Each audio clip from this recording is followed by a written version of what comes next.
or what? Welcome back to Alexandria. Hi. Oh, girl. When we left off, everybody had been receiving gifts in the common room of the Break and Shell Boutique. Everybody was getting ready to take on this journey to Bazzoxan to find out what was going on with your vestige amulet.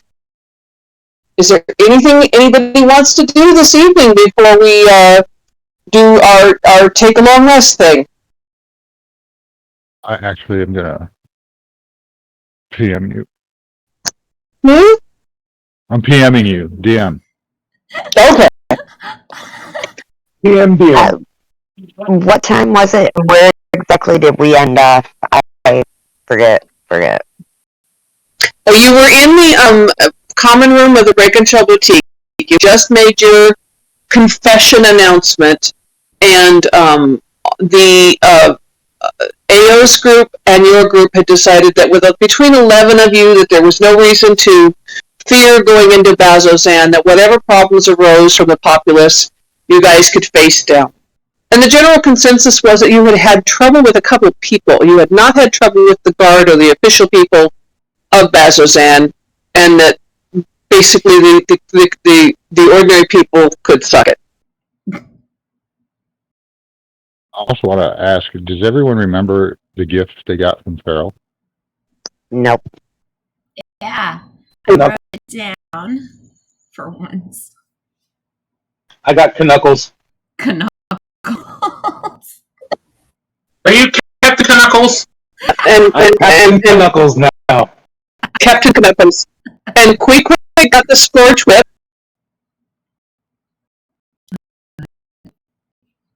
And Geico, what did you get? Remember what you got, Paula? Geico got I believe she got no. Yeah, she got the jacket. She got what? I believe she got the coat. Yeah. Okay, yeah, you got the coat of pockets? Cloak of protection.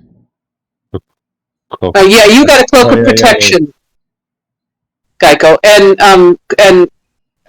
Tazco, you got the coat of many pockets, right? Right. Yes, I believe so. Now it's on. Matthew? I got a coat of many pockets. Yes. Right. Okay. I don't remember. Okay. Maybe candy? I like candy from strangers. It's the best candy! Yeah, I really don't know. I thought I wrote it down. I'm going to retcon then if I could. Uh-huh. Can't remember, and have Farrell have given her the dart of teleportation. No. Oh, okay. No. I think Okay. she's talking to a dog. That one I'm very definitely reserving until later. Well, I did. Everything you I didn't said know is that. incorrect. It's a no. No. Arnold. I thought we talked about that earlier today. I'd rather not talk about it right now. Okay. Anything else though? I can't remember. I also have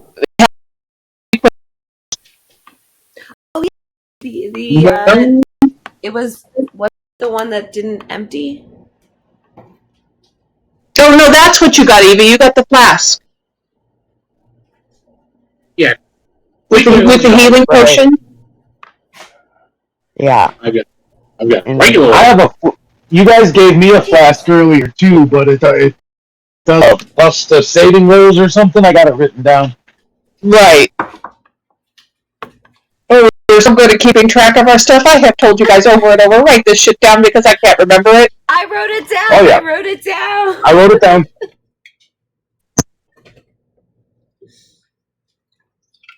Yeah, I have one of the versions of the old Oops. Farrell is so generous, dog. Thank you so much for doing all of this. You really rose above and beyond with Farrell, and I love it. Thank you.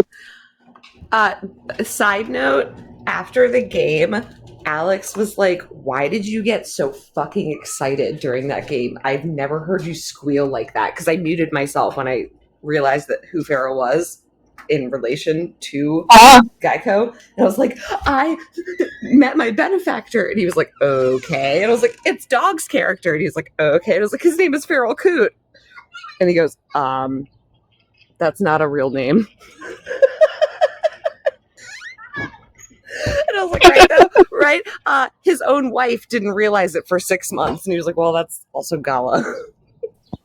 Yeah, it was completely above my head. I mean, I got Phenom, but I did not get Feral. Dude, legit, the second I heard his name, I was like, are you fucking kidding me? I love it. My whole life I'm got trying to- better. Oh, no. Okay. Oh, Yeah, it does.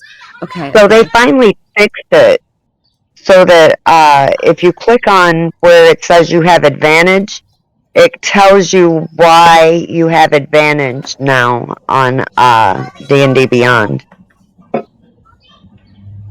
The app or the Hold on. website?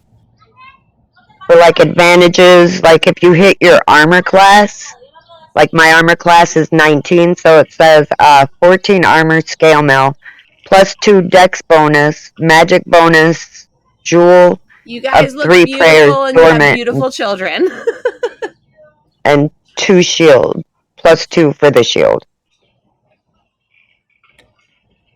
Sorry, I had to very openly hit on my neighbors real quick. Oh, okay. No, they're so hot. Oh my god, it's like these two like Mexican Latino moms who constantly go on walks with their like tiny children. I swear to God, I will give them another baby if they want one. They're so hot. Reel it in, Dippy. Reel it in. I'm sorry. She's like, I don't want it. They could have it. I just want them. Right. I'm sorry, guys. I am a horn dog all the time. So anyway, having remembered what we actually acquired last time, and this is wild, getting back to what we were supposed to be doing, I hope we're getting back to what we're supposed to be doing. Everybody rolling in the right channel? I think so. Alright. So, what were you asking me, Donna? Honestly, I forgot. Alright. So you asked me what you were doing, and I said you had just made your confession, and you had been gifted with gifts from Feral Coot, and you were sitting around the table discussing how you're going to go to Bazozan and basically tell the populace that they can deal with the problem. Yeah, and I think that you guys have a lot to talk about since Pharaoh here paid for your school and stuff. I think maybe, you know what? And I'm gonna run up to the room that Geico has been sharing with me and Pete, and I'm gonna grab the hurdy-gurdy. And I'm gonna grab Pete's, all of his things are super big, so I'm just gonna grab, the cowbell, a triangle thing that he's got, and run both of those down. But as I'm running down, I'm going to, do a little bit of mending magic again on the hurdy-gurdy. Because it's asthmatic. And one of these days, maybe it'll sound the way it did when it was alive. And then I'm going to run down and hand Geico the hurdy-gurdy, and I'm going to give Pete the triangle bell. It's not a cowbell, it's a triangle, but it's almost as big as my shield, so I'm gonna hold it up above me. I got you a triangle. You're gonna play music. I'm sorry, what makes What makes her think that the hurdy-gurdy at any point was alive? I think I remember. It's the asthma. Because, only living things can breathe. And you don't ever hear you don't ever hear of zombies with asthma, do you? So I think that it's like an octopus turtle. Oh no. Okay. It's an octopus turtle. Okay. I just wanted to check. So you get this hurdy-gurdy back in your hands, and you notice that it's shining a little more brightly, and the colors are a little bit more intense on the soundboard. And it looks like it was just polished, just lifted out of the case and polished, which is weird because that's not how you put it away. But I mean, the sound is as good as a hurdy-gurdy can sound. A little bit asthmatic when it's starting up because of hurdy-gurdy, but still just about as good as can be expected from a standard hurdy-gurdy. Pete, you have a triangle that doesn't tingle, tingle, tingle. It kind of clungles because it's very large.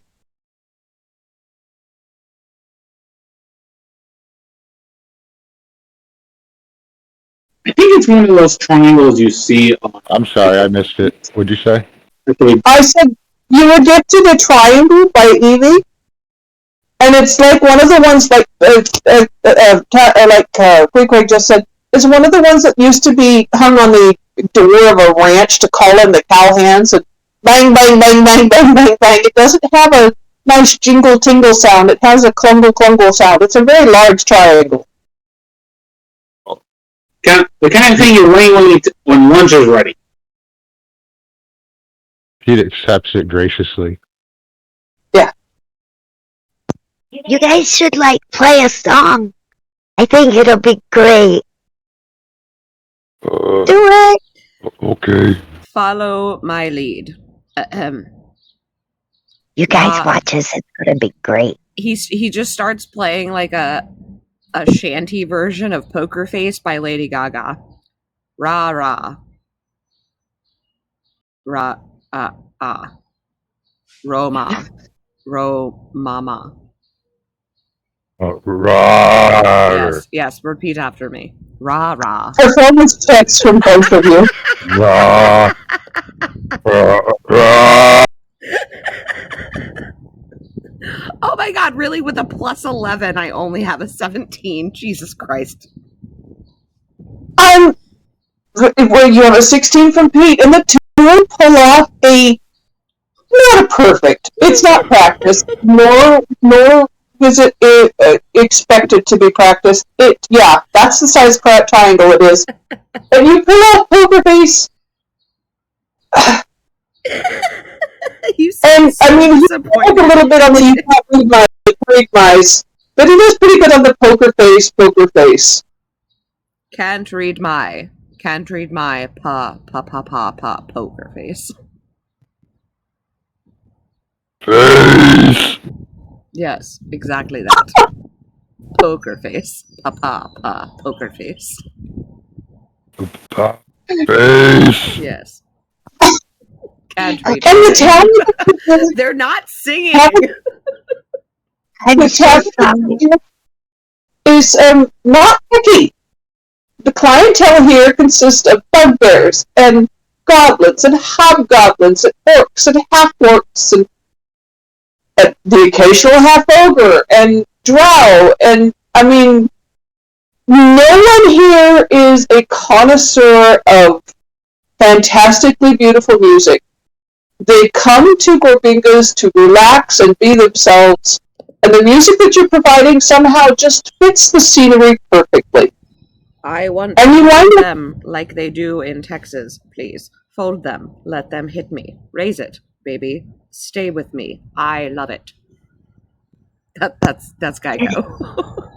I'm at the table looking at Tazcool, Queequeg, and Jojito, and I'm like, did Geico just ask us somebody to hit her?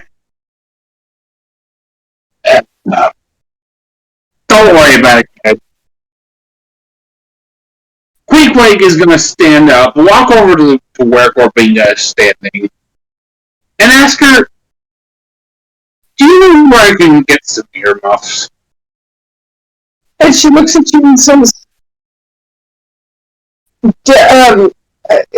I can't even see your ears. What do you need earmuffs for? They're right about here. They're little holes. Well, I mean, if you go see the cook, she's got some wax you can put in there. Never mind. Can't read my poker face. And you see Gorbinga's head's kind of nodding and her foot's kind of tapping along with this. So she's appreciating the music. She doesn't understand why you aren't.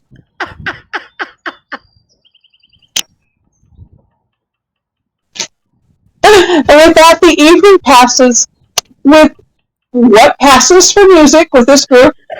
Ao and her group occasionally accompany you. Maggie Keen Eyes very definitely, after a few tankards, starts singing along. So you have Pete following you about a beat behind and Maggie about 2 beats behind. So it's like a double echo.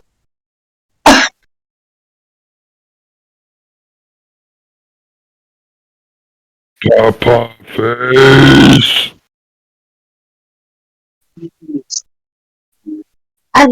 Do you guys think that the Raven Queen is going to damn me to hell for having them submit people to this? Am I a sinner? What are you asking? If the Raven Queen's going to make me go to hell now because I asked them to sing. No.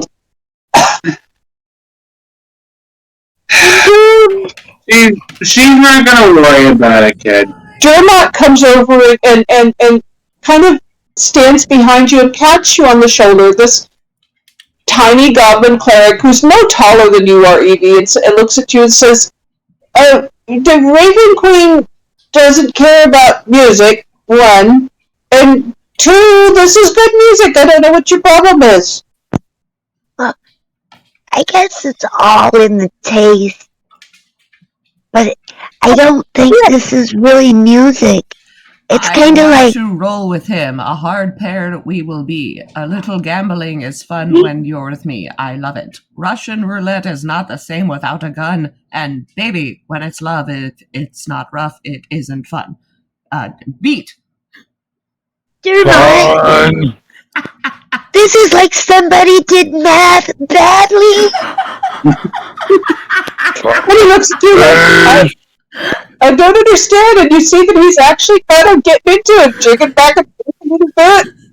Oh, it's not a pretty dance, but it's a goblin dance. Oh, ma, Roma, ma, ooh la, ooh la la. Poker face.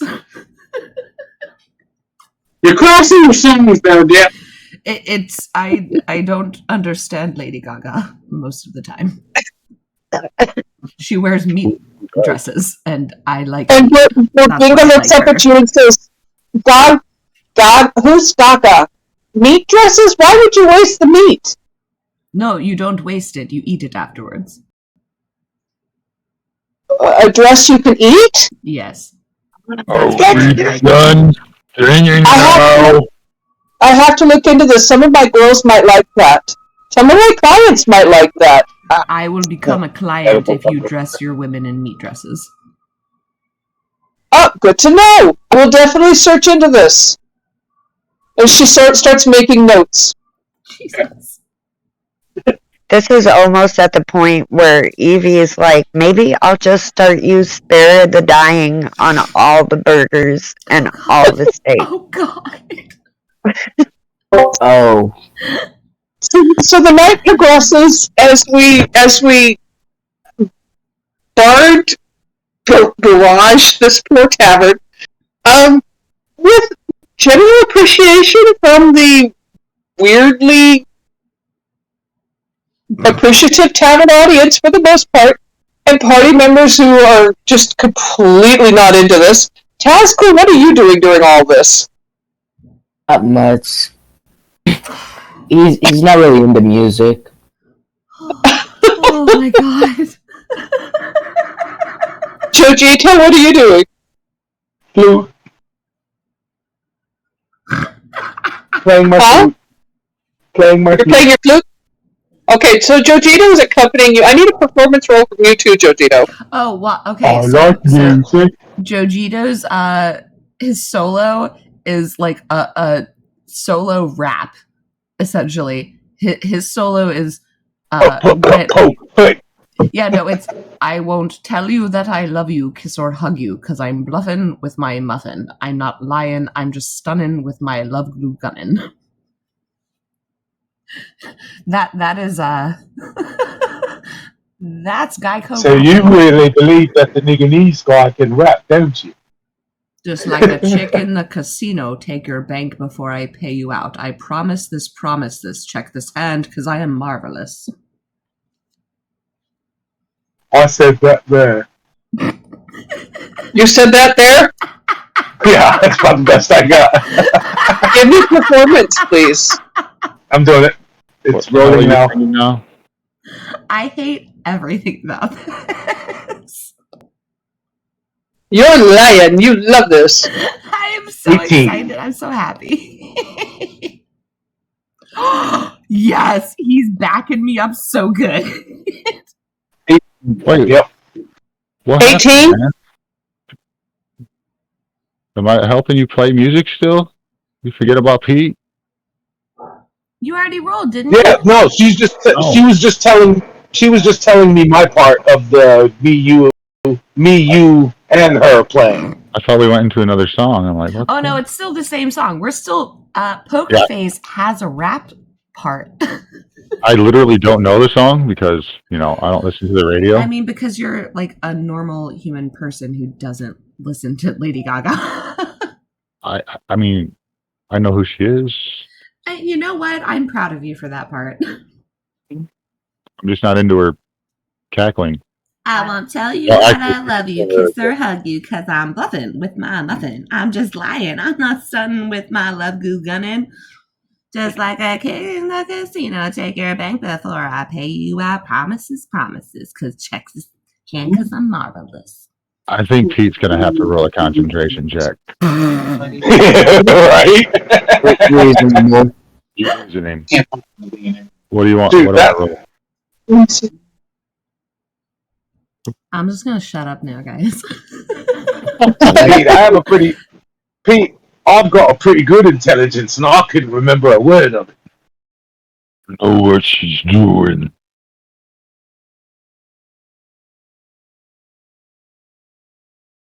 The only part of that song I know is poker face, poker face. Why would you poker in the face, though? It sounds like a mean song. No, you don't have to poke her in the face. You know what? Here. You can take this. Can't read my. No, he can't read my eye. Poker face. She's got me like nobody. You can take that part, and that it's not violent. What? This one, so it's only a wonder. Can we sing another song? If you want to, we can absolutely sing another song. I don't know if you'll like it. Well, I'm going to take a lead. I'm going to roll performance first. Yes. Give me a song, dog. He dropped his triangle. So what do you come up with for song there, Pete? He dropped his triangle. He can't do it. Wait, dog. You dropped his triangle? Do you want to pick the next song, though? Nope. I gotta wait for a good roll. Oh no! Otherwise, it's utter failure. In that case, they go into the next song, and all you hear is Geico saying, "We clawed, we chained our hearts in vain. We jumped, never asking why. We kissed, I fell under your spell, and no love could deny. Don't you ever say I just walked away. I will always want you. I can't live a lie. Running for my life. I will always want you. I need someone to sing this part. It goes like, I came in like a wrecking ball. But you need to sing it because I can't sing.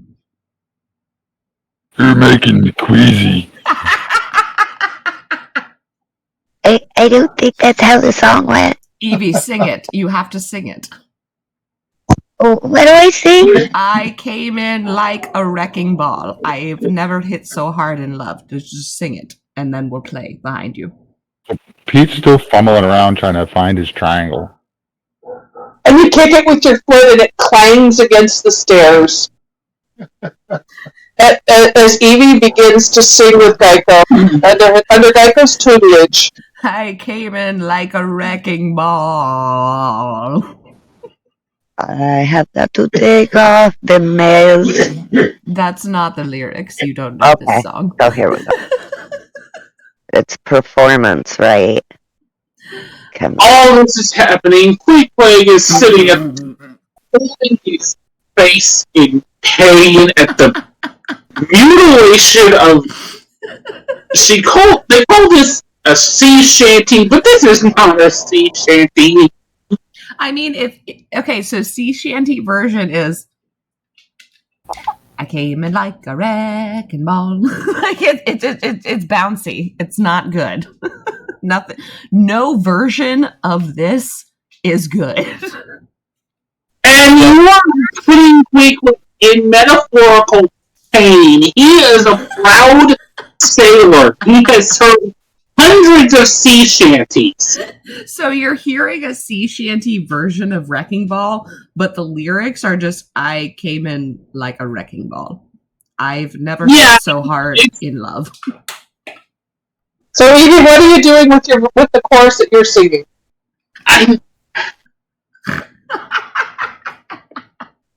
Okay, so she's like, I don't even know the word. I don't even know the word. And she thinks she's doing great. All you ever did was wreck me. Yes, you've wrecked me. Oh, God. And Gorbinka is looking at you guys saying, okay, yeah, this was a great concert, but drinks around the house! But I have another verse. It goes, I put you high up in the sky, and now you're not coming down. It slowly turned, you let me burn, and now we're ashes on the ground. Evie, I need you to sing now. This whole thing is It sounds like a prayer. I think we should all bow our heads and thank the gods. Are you guys gonna? Why does everybody look? I found it. You found the triangle, yes. I'm bright like diamond. Oh yes, shine bright like a diamond. I know that song. It is very good.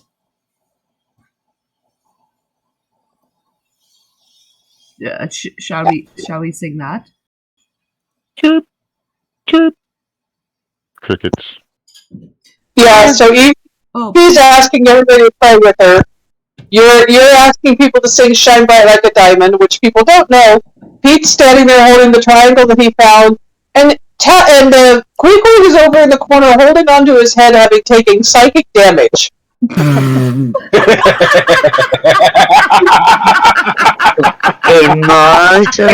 damage. Yes! Psychic damage. I literally rolled a d10.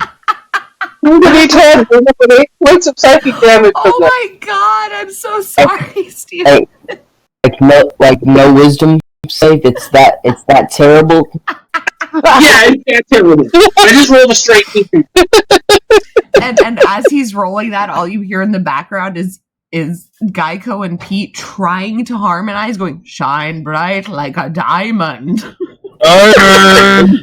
Shine bright like find light in the beautiful sea. I choose to be happy. Queequeg is literally, oh my god. Yeah, with a face first on the table, grasping his head in pain. Got a nosebleed. I'm kind of loving One-eyed Dog and I are the only two people in this entire group who can rap, and we are doing a horrible job at it right now. Oh yeah, absolutely. Yeah. Yeah. I have no energy and performance whatsoever. And Maggie is joining in with it. You say shine bright like a diamond, and then Pete says diamond, and Maggie says diamond.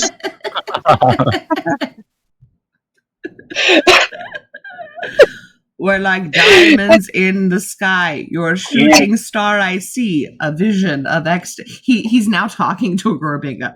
A vision of ecstasy. When you hold me, I'm alive. We are like diamonds in the sky. Pete, shine bright like a diamond. Yes, thank you. So with all this nonsense, the night passes. I'm not going to say quietly, but for the most part, happily. And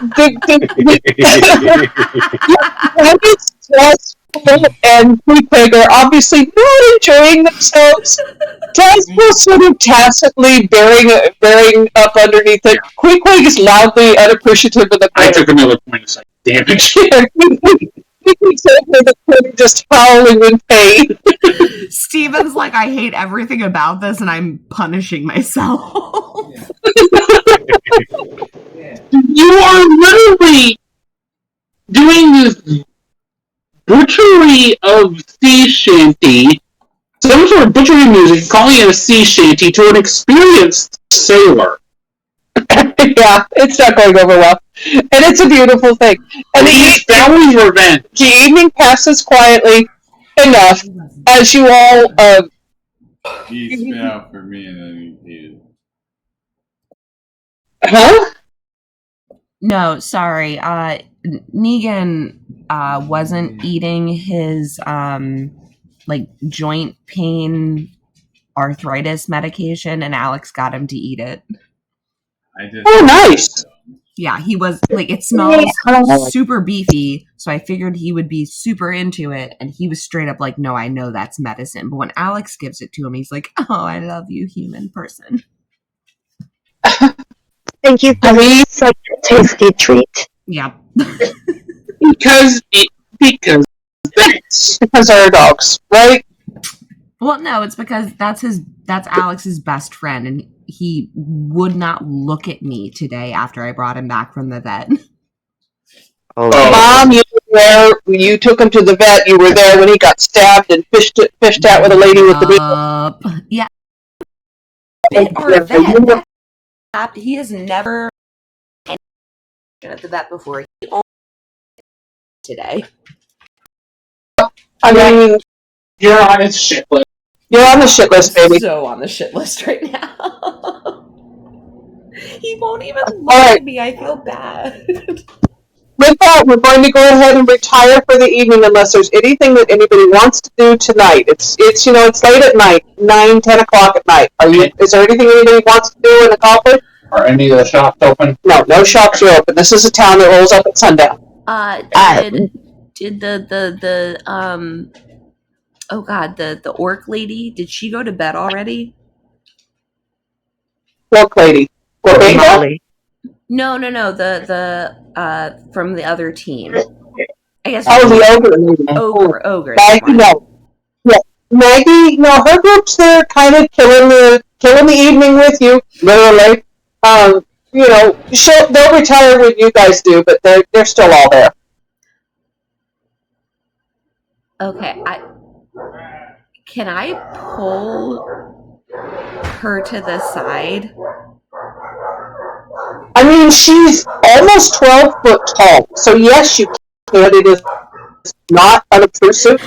It's not gonna be like secretive at all. Yeah, there's no secrecy with Maggie.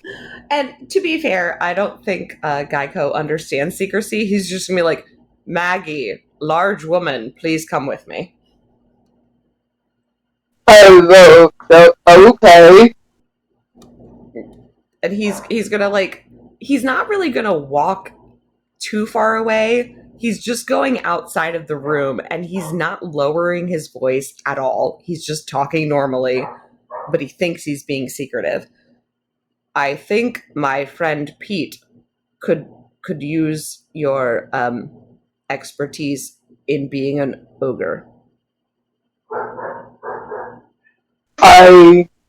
He's fine. What do you mean? I mean, He's an ogre.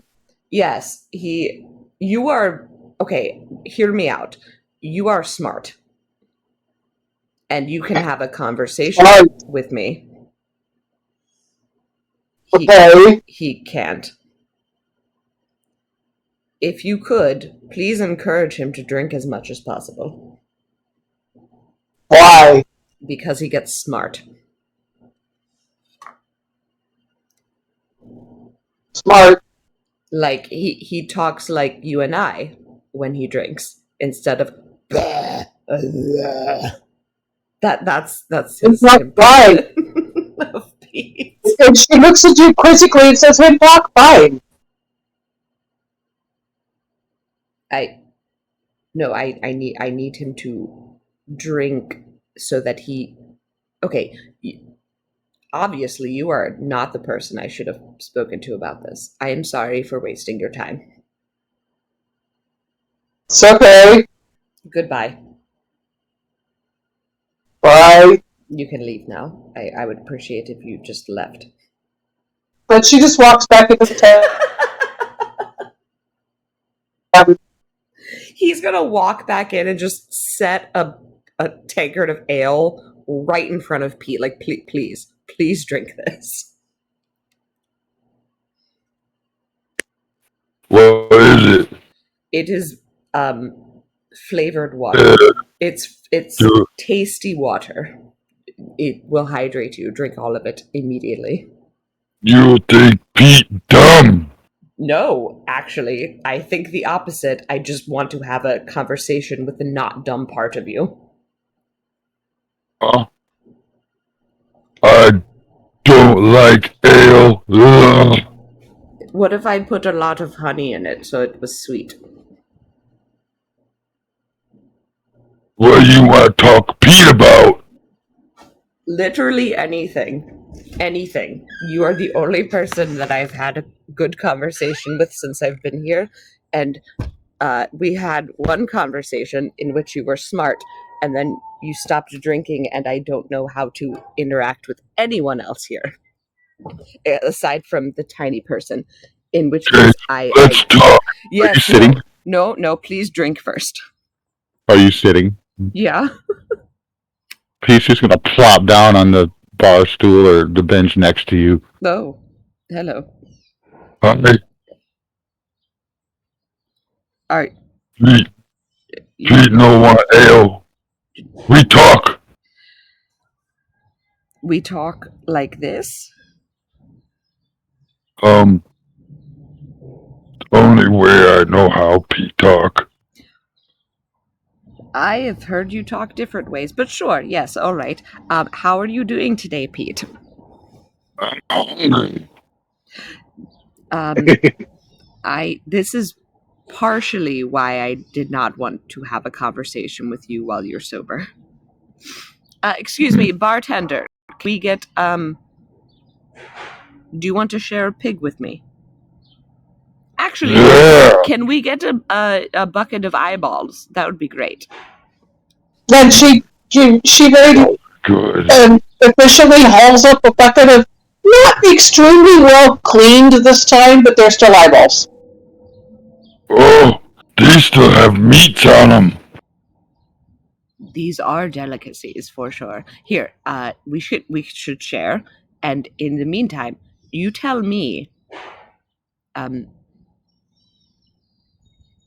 how do you feel? He's gonna like poke himself a few times. Oh God! I feel like a ogre. That is not. Look, feel. Okay, and he'll poke. Yes, you do indeed feel like yogurt. You feel like a very strong person That last part's gonna come out all muffled. because he's got eyeballs in his mouth.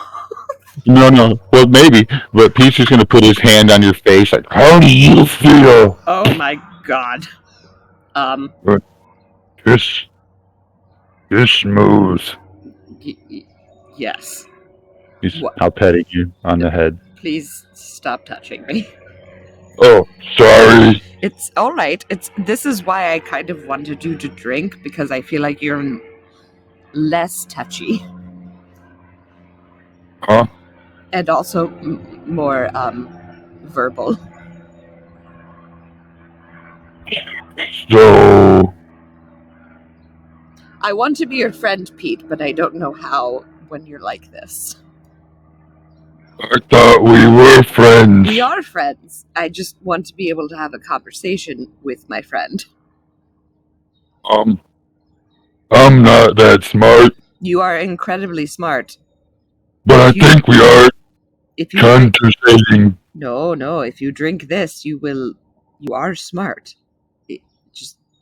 Just take a sip, please. But it's yuck. I know. How about I put sugar in it? No. No. Like, do you want it mixed with fruit? No. Oh, no. Okay. Not vegetables then, I assume. No. Just food. How about you just pinch your nose and then swallow it? You really want me to drink that? I very much would like you to drink this, yes. It's gross. You know what? So is the child that I have promised to protect. She picks her nose. I've seen her do it. But I will continue to protect her. Evie is awesome. I mean, you also pick your nose. I've seen you do it. Hygiene. Please drink.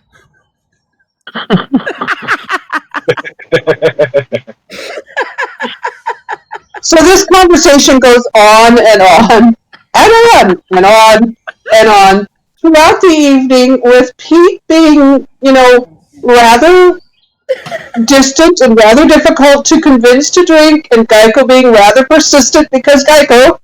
And the rest of you, are you doing anything in particular? Is it the next day, or did we go? Oh no, this is still the common room. The evening in the common room. Post concert pre-bed. Does Pete remember the deal Queequeg made? Pete, do you remember the deal that you made with Queequeg? But is Queequeg around? Yeah, he's still there in the corner, kind of morose.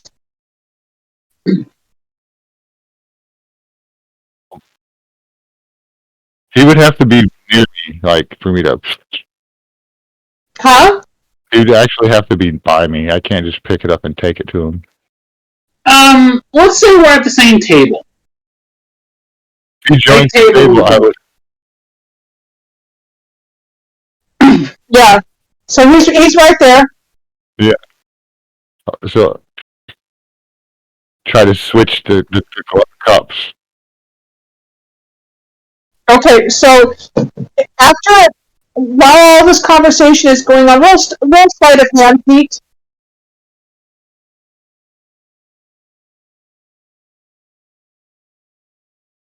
Roll sleight of hand, Pete. Oh, I did.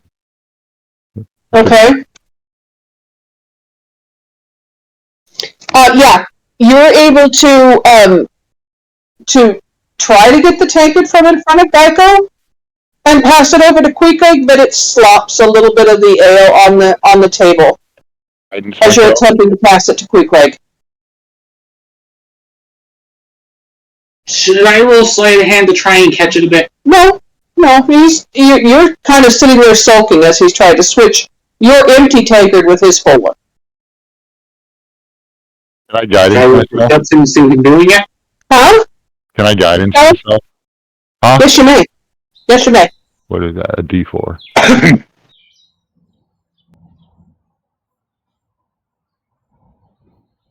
Okay. So 10. Yeah, no, you're able to shove the tankard over in front of Queequeg, who reaches out and instantaneously grabs it, but not without Geico seeing it,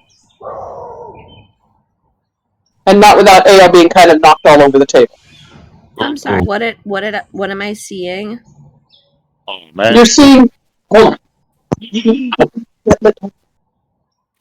Okay, Pete, tell him what he's seeing. What he's seeing.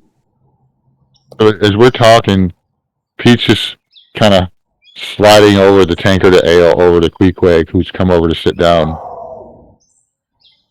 Why are you giving that? No, I need you to drink it. Why are you giving it to him?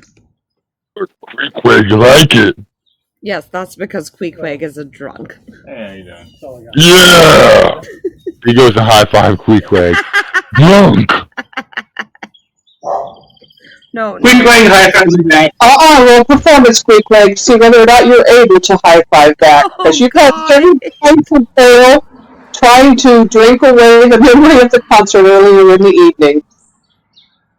I was going to try to deceive Geico into thinking that.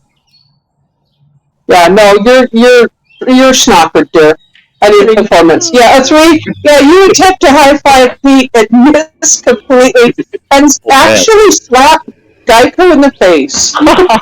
Oh my. Have I done something to upset you? I do apologize if that is the case. Ow. You are an insult to the mighty sea shanty. I would like to attempt to just put Queequeg on his back so that he can't get up and that we know where he is. Okay, roll an unarmed attack. Everything about this is horrible. A 6? No. Yeah, no, you attempt to shove back at Queequeg, but he is 500 pounds of tortoise sitting on his ass at a table. You don't have the leverage. I would like to imagine this as like Geico kind of walks up to him and like pushes him by the shoulders experimentally and realizes that it doesn't work, and he goes, oh my. Please give my friend back his ale because I need to talk to him. He doesn't want the ale. Are you speaking words? Yes. I know that you said yes, but it sounded like you ended it with an SH, which is not how yes is pronounced. They are when you're drunk. Do you want to dance? No. You should dance with me. No. I'm going to dance with you. No. I'm going to start playing my hurdy-gurdy and like doing a jig around him. And Queequeg, you're drunk enough that you're seeing double, and Geico playing the hurdy-gurdy and dancing around you is suddenly a room full of Geicos dancing around you, and you look up at him and say no for the last time, and pass out and fall backwards on your shell in the middle of the room. Ha, ha, ha, ha, ha, ha. Yeah, and with that, we have Geico laughing and playing hurdy-gurdy and dancing around this prone, snoring Queequeg in the middle of the room. And Coringa walks in and says, I think you guys have had enough for the night. What do you think? No, Pete needs more. Please, could you, if you could, Pete, what kind of drink would you like? Milk! If you could mix milk with an alcoholic beverage so that it tastes good still. but it will get him drunk. That would be much appreciated. I will give you 7 gold. And she looks at you and crosses her arms and says, "No, I'm not going to Mickey Finn and half ogre. I'm not going to Mickey Finn my friend. And you're not going to do it either. 20 gold. No. I think you need to go to bed now. 30 gold. Go on. It's time for you to go to bed now. I feel like 30 gold would help your establishment quite. Michael, Yes? that's called a rupee. I heard the ladies in the corner talking about that, and they're not good. They said that, like, if you get roofied, you're supposed to call the cops. And Geico's gonna kind of look at Pete, and then look at Evie, and then look at Gorpinga and go, I would not like to get arrested. Good. Then why don't you go ahead and go on to bed? Oh, yeah, we could pray. No. I will go to bed by myself. Nope, I am going to bed by myself. Goodbye. Do you want me to mend your tail? You know, so it don't get stinky. What do you mean? It won't get... What do you mean? The old one. It will not get... Oh, the old one. Yeah. No, it's not bad yet. I'm going to eat it for dinner. Oh. But we're getting you a new tail. No, I've already... Look what I've grown. And he like, kind of wags his fat gecko tail. Yeah, very definitely leans over towards and wags his tail.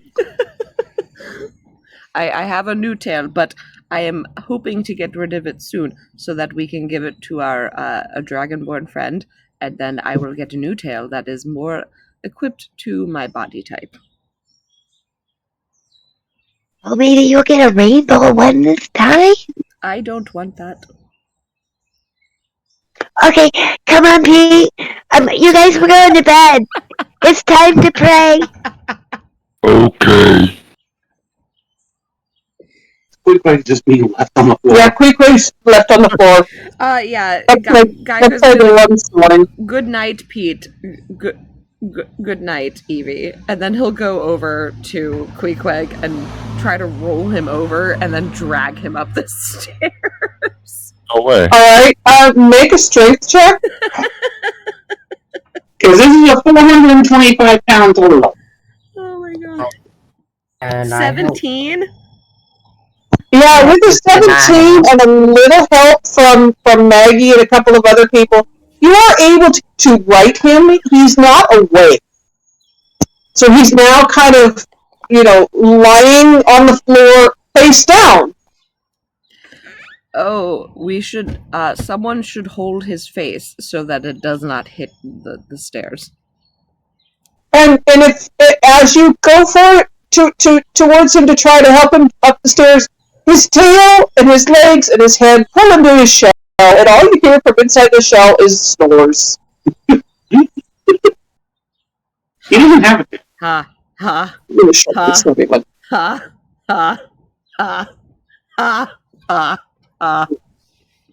And as this is happening, he's just like shoving him by the shell up the stairs, like he's sliding the shell up the stairs.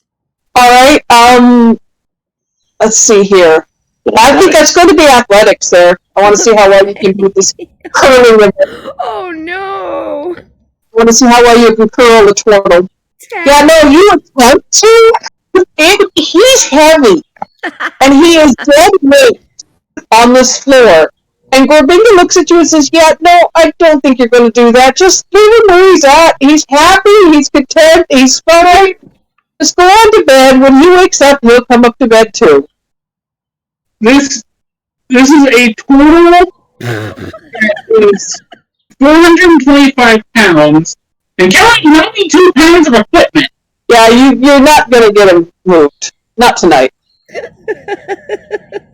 When he's going to move, he doesn't want to move. Well, If he, if he emerges, please let me know. Yeah, if he emerges before I go to bed, I'll let you know. Thank you. You know what? Hold on one moment. And Geico's gonna kind of like run downstairs, grab a handful of lettuce, and then just shove it into the turtle hole. Like the head turtle. So now the snores are kind of muffled and leaves of lettuce are fluttering out with every exhale. And they're kind of fluttering across the floor. But yeah, he's very much happy and content, snoring off his drunk in the middle of the tavern, and everybody's happy just to let him be, and they kind of wander around and just step aside and go past him type thing. Gorbingus is just leaving, he'll be fine. Don't worry about it. It's not the first one to sleep it off on the floor of the tavern. Won't be the last. But he's my friend, and I don't want him to choke on the lettuce. Well, then you shouldn't have shoved lettuce in the hole. I realize that now. Don't worry about it. He'll be all right. Please call me when he wakes up. I will be in my room. If he wakes up before I go to bed, I'll call you. Go on to bed. You're all right. And he's gonna pat the shell and then go to bed. Jojito, what are you doing during all this?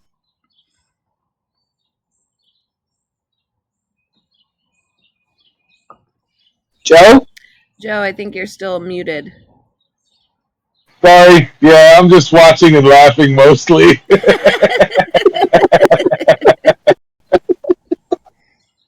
Tazkul, are you doing anything during all this nonsense? I'm going to my room and going to bed. You're going to your room and going to bed. Okay. I mean, it makes sense. It's that time. Wait, do we get a long rest? Yes, you get a long rest. Ooh. This is not the character I need a long rest for, god damn it. I know that feeling. Ah! Short rests are way better in my opinion. What, Tazkul? Short rests are way better in my opinion. Well, I mean, they each have their benefits and bonuses. So as the evening passes, you all find yourselves, sleeping it off. You've had an eventful day. The next morning, you're headed out from Jagan to Baskin. And stop, Mogi. Take him outside, please. Steven's going to take Mogi outside real quick, and the next morning, you're headed out to Bazozan.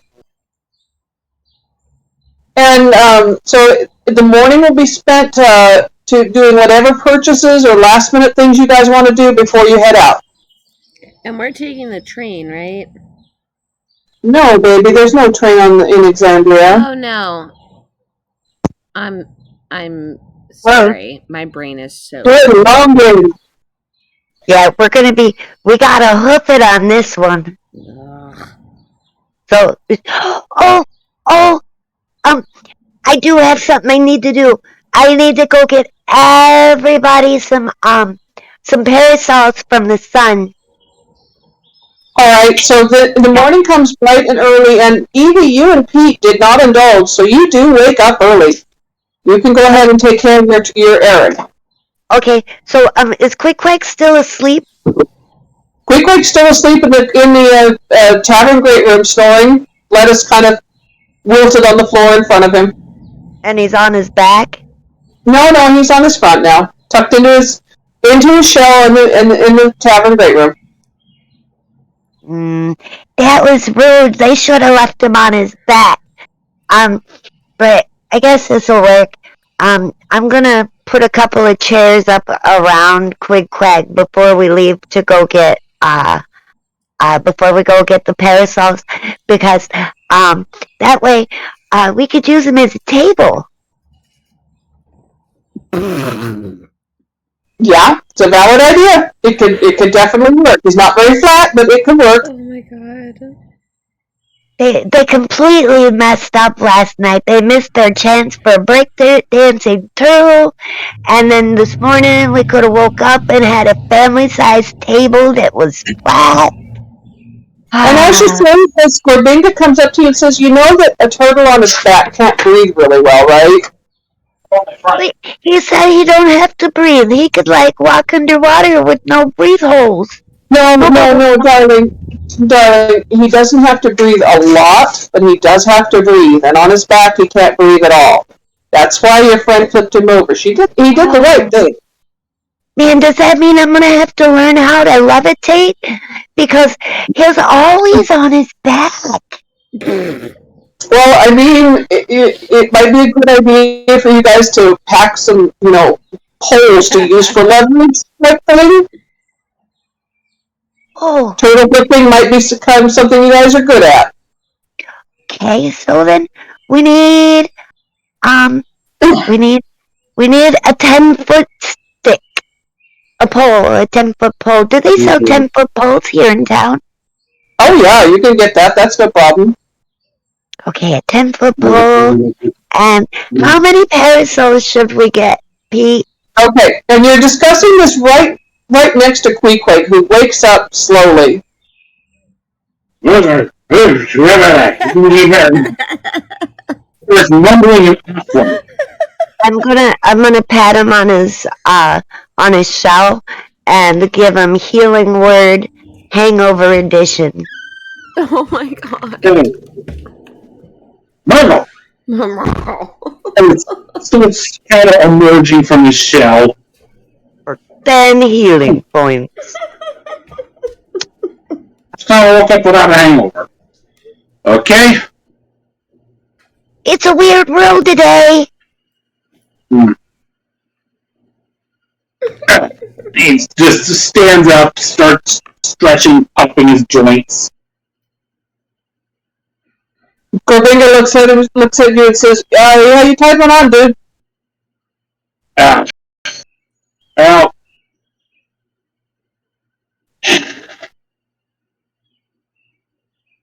right.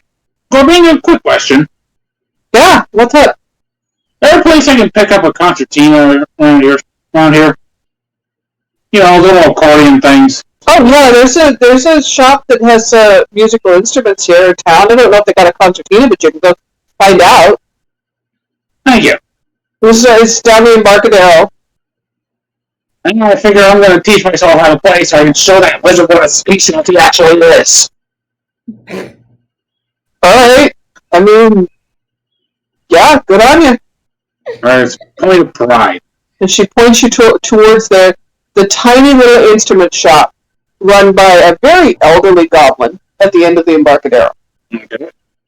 So, and she points to a kind of mercantile where you can purchase 10-foot poles and all kinds of things for your journey, Evie. That's awesome. How many parasols so we got? Queequeg and Tazcool and Jojito and Geico and Pete and Evie.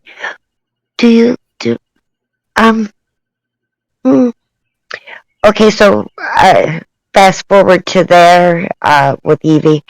But I don't know. Pete, should we get parasols for Io and them? I mean, we're gonna be going back into my home, and it was pretty hot, and there's no trees or anything. Nice. Okay, so we need parasols for the whole crew. Well, Gorbinga looks at you and says that would be 11 parasols. And you know that Pete and Maggie are going to need extra large ones, right?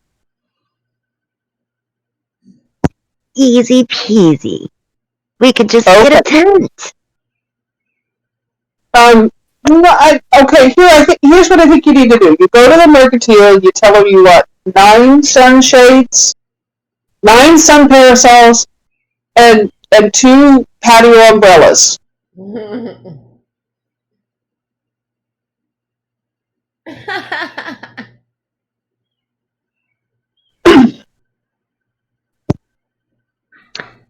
9 parasols and 2 porch umbrellas. That'll do it. That ought to do it. Then you tell them I sent you and don't let them teach you.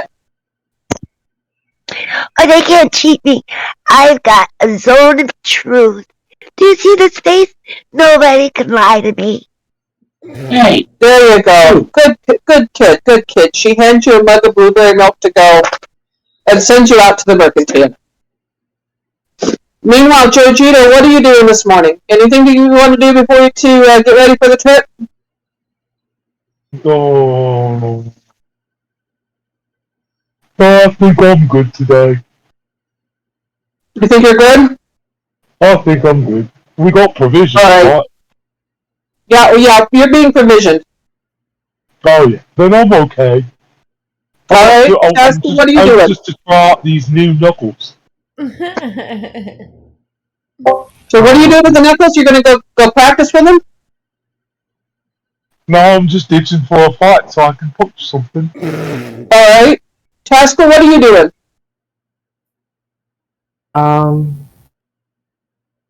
Well, actually, Meta, real quick, would it give me any type of like bonus in due time? Do I if I practice with them more often? No, I think they're pretty much a weapon that does the damage they deal type situation. Okay. That's kind of what I figured. So okay. Yeah, you don't gain proficiency in them. Okay, that's all I was checking. Okay, then yeah. Right. I want to punch your face. No.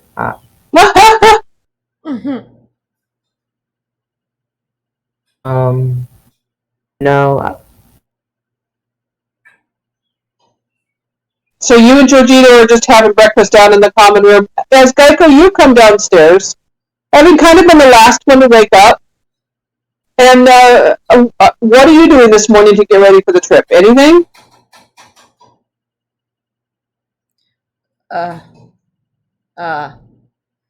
Good morning.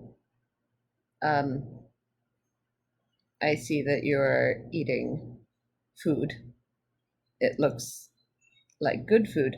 Excuse me, bartender. Is there another pig? And she looks at you funny and says, well, yeah, but do you need to eat another one so soon? Are you the strangest lizard person I ever met? They usually eat like one and then sleep it off for a week. I feel like you're judging me. No, I'm not judging you. I mean, just, do you have room for another whole pig? Yes. I shared the last pig, so I didn't actually get a full meal. That makes sense. Well, I don't have another live pig, but if you go see the cook, she's got some raw pork. Stop. You know what? I will just have if you have a dozen eggs, just crack them and put them in a glass, and I'll drink it. Yeah, I got that. How about I bring you some uncooked sausages too? I don't want them to be cooked. Yeah, no, I'll bring them to you uncooked. Thank you. Some raw eggs and uncooked sausages. Yes, that sounds lovely. All right, so she'll bring you your raw breakfast, and Jasmine, you and Georgito are joined by Geico consuming this really rather gross food. I'm pretty much eating the same thing, only cooked. Only cooked. Yeah. Tasco? I want food that fights back. Oh my god. Something that will just looks at you and says, impossible to eat. Something that will just like mess me up. It can be like spicy, it can be like just like something that will just like ruin my day. Well, don't look at it. Gorbinga tells you that you'll find lots of things like that out on the trail to Bazozan, but for now, the best she can do is either raw pork or raw sausages. Good. You deserve my tail. You are the person who deserves my tail. Don't worry, guys. I can't get any of those diseases. I'm immune to diseases. Well, you had left the music before. Oh, okay. Okay, so she brings you and Geico the raw version of breakfast, and Georgina the cooked version of breakfast. As the three of you kind of sit there at the table, and Ao's crew comes down, joins you, having various variations of the same thing. Quick, we're going to go to you at the music store real quick, bud. Okay. You've made your way down the Embarcadero, and it's a bright and shiny morning, and for a change, you do not feel hungover. That healing, that 10 points of temporary hit points hits you like a wonderful shot of espresso and a beautiful, beautiful morning ahead of you. Okay. And you find yourself in this old, inflamed, dusty, crunchy. I mean, there's instruments in here. They're not in the best state of repair. They're kind of, all of them say needs work. They're a little bit shabby. Most of them, they're all secondhand. But, there's an older goblin behind the counter who's got a sunshade on his head and a magnifying glass in front of one eye, and he's industriously working on what looks to be like a little ocarina. Okay. Yeah, morning. What can I do for you? Yeah, you know what I mean by a concertina? Oh, yeah, what are your squeeze boxes? Yeah. You got any of those? Yeah! So, hang on a minute, and he'll go rummage around in the back room for 10 minutes or so. Lots of clunking sounds, lots of falling sounds, lots of, damn it! Lots of, horrible noises. And indeed, you hear the wheezing sound of a concertina going, as it falls off of a shelf. And he comes up with this concertina that is hexagonal shaped. It has the weird, funny little buttons that are all around it, and the two handles, and the parchment and leather accordion portion of it is in pretty decent shape. It's not great. It's banged up a little bit, missing a little bit of its mother of pearl embellishments. But he gives it a few squeezes back and forth, pushes the button, says, "Oh, the F sharp sticks a bit, but otherwise it works pretty good." Yeah, I know someone who can do mending. That'll work. Also, do you have a book that can help with someone running it? Oh yeah, no, I got Weedon's basics of accordions. Yeah, thank you. Okay, yeah, no, I got that. Let's see. This fine instrument and the instruction book. Tempo? How about 8? 9? I'll do 9. Alright, so you get yourself a concertina and the instruction book. It needs a little bit of mending, but it'll work. Okay. And I'm just picturing the next concert with Quick joining in, and you guys now doing Poker Face with Hurdy-Gurdy and Concertina. Oh, no. He's not going to do poker. He's going to show this wizard where real shanty is. Of course it is. Wait, okay. So in that case, what song does he want to sing? I'm probably going to start with Drunken Sailor if I know my son. Actually, I was thinking of something called Up and Away in the Morning. Okay. Give me a minute, I'll post it in the... Hold on. I got you. By the Poxy Bogards? Yep! Yeah. That's the one! I don't know the tune, and I don't need to. Because... it's fucking Geico. Now... it's almost entirely concertina. Yeah, it's Geico. He starts the hurdy-gurdy, and it's the tune. It's the right tune, but then he just starts monotoning it. Now, when I was a young man, we lived near the sea strand, and me folks tell kept a tavern called Admiral's Head and Old Salts by the Fires. Do you know this song? Yes. And old salts by the fireside, they tell of the seas wide and the far foreign shores and the lives that they led. Oh, you should sing. And I'll just play. Yes, go ahead. Keep going. And he'll just... And I was stepping away in the morning, all the tears my poor mother has cried. But the sea had called me, and you may say I'm lonely, but I went to her just like a bride. And it's up and away in the morning.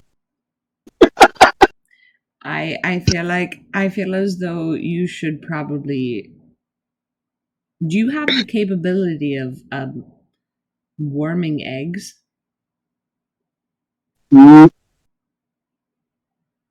Like, do you think you could sit on the same spot for like a week? Not remotely interested. It's fine. It's fine. Everything's fine. I assume Queequeg has already made his way back to the tavern and this conversation's happening. Oh yeah, this is happening at breakfast table, absolutely. As we go to... I'm sorry, go ahead. I just love the fact that, like, Geico he's a bard. He's a horny bard in the sense that, like, I just need someone to, like, lay on my eggs for a minute. He's not horny in the traditional sense. Just bard. Just bard. Please just lay on my eggs and birth my children for me. Right? I mean... We haven't established whether Geico could lay eggs or not. Just Geico wants someone to lay on eggs. We haven't established whether we don't even know if they're Geico's eggs. He just needs someone to sit on eggs. So with that, we're going to go to Evie and Pete at the Mercantile.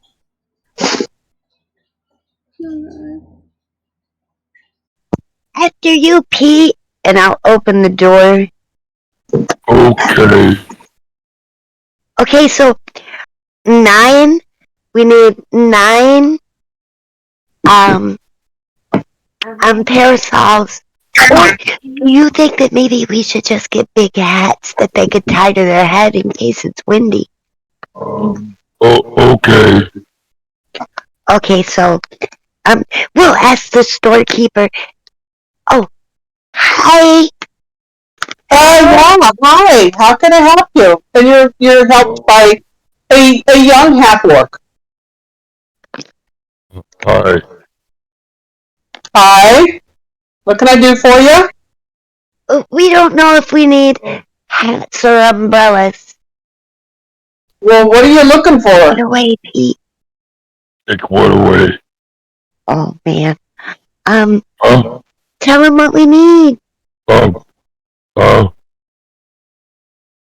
Why are we here? Oh, man. Okay, so we're about to go on a very important mission, right? Are you with me so far? Yeah. Not you, Pete. Oh. Yeah, no, I got it. I heard about you guys headed to Bazzoxan. Yeah, we're going to Baxozan. And, Vaseline. yeah. That's just north of Rosanna. Did you know that? That way. Yeah, it's kind of it's through the Bard Fields, but north of Rosanna. Yeah, I knew that. Yes. Okay, so you know the weather that they have there in the Bard Fields on the way next to the mountains going to Bazzoxan? Yeah, it's kind of hot and dry and kind of nasty. Yeah, we need we need parasols or really big hats. What do you think? What's a parachute, Pete? Don't know when you said it. I didn't say parachute.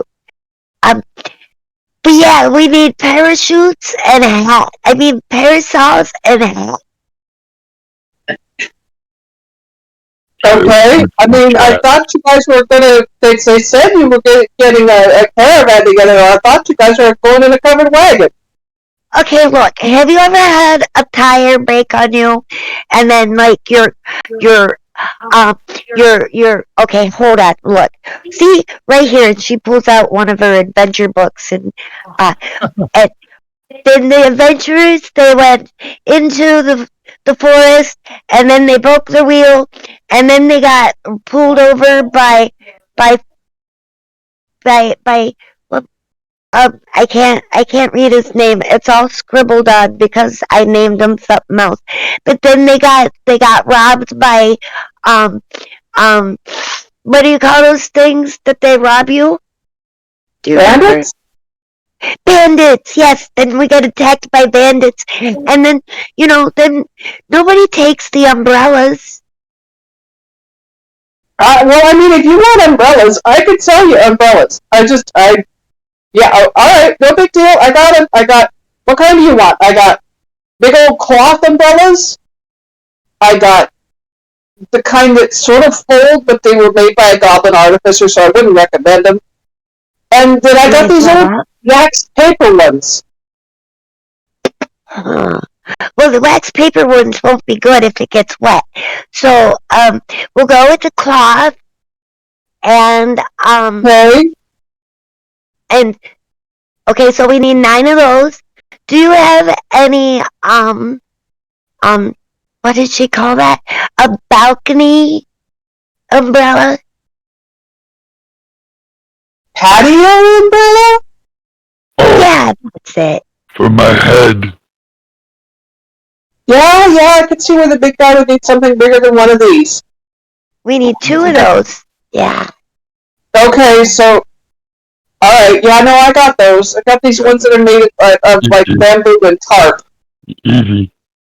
Yeah. She's just gonna lay down and whisper, or think she is. Make my hat. Can you make a hat out of this umbrella? Like,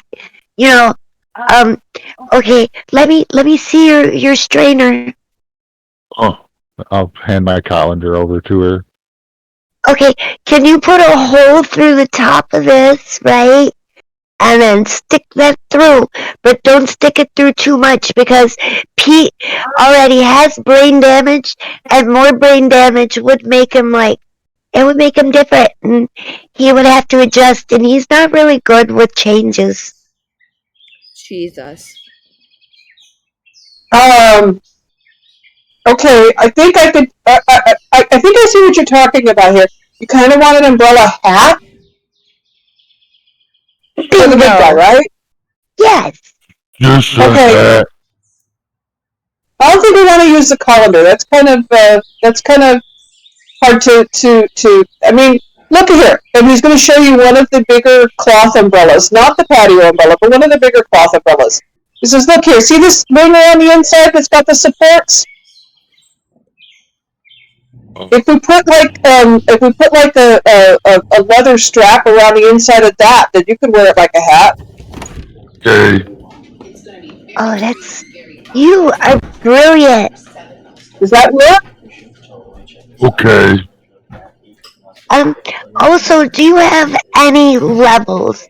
Like 10 foot is probably the smallest that we could use, but we need it so that our turtle friend, if he flips upside down, we're gonna have to use a level to get him right side up because work smarter, not harder. Huh. A level? What do you want to use a level to ride a tortoise with? A level is what you use to build things and make sure that they're flat and even. A lever. Oh, okay. You mean a 10-foot pole? Yeah. Okay, yeah, I got those. I got 2 types. I got the regular 10-foot poles, and then I got collapsible ones. Queequeg's drunk. Collapsible, so that way if he falls on it, it's not gonna go all the way through him. It'll just go through him a little bit. Alright. I mean, okay. Okay, and then I need chalk. I got chalk. Do you got it in colors? Let me check. And he comes back and he says, I got this kind of weird green and yellow, and this weird, funky. I mean, I guess you could call it puce. Maybe it tried to be pink, but is more mauve than anything else. Okay. Kind of a brownie purple. I'll take one of all of them, please. Okay, so yeah, so 3 pieces of chalk, 1 each, please. Yeah. Okay, Then, I got the chalk, I got the umbrellas, I got a big patio umbrella, and I'm gonna rig some sort of kind of a hat for the big guy. And you said 9 other ones, right? yeah.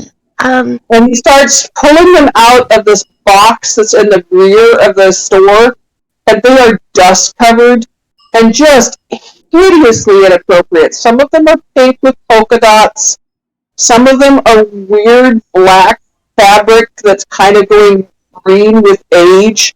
And a few of them have bent ribs. And they're not the best umbrellas. But they're the best he can do. Pete. Yeah, what? Get Posey. Oh, Do you have anything else? I grabbed Posey. I got a whole store full of stuff. What do you want? Something fitting for heroes. Well, I mean, I got healers kits, I got dungeon kits, I got explorers kits, I got rations, I got tents, I got mess kits. What do you want? Hold on a second, and she consults the adventure book again.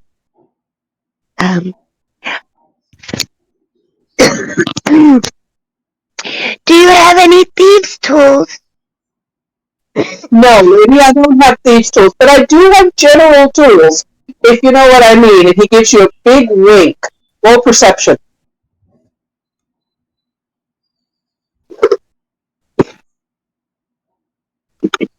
Oh, that hits. I do a big wink back. I got a 14.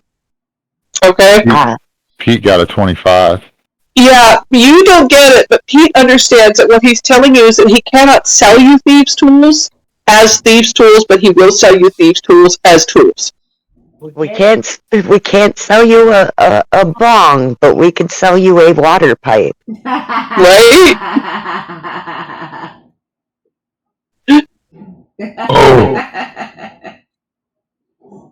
Pete will just do a big, hugely obviously wink back and go, door tools.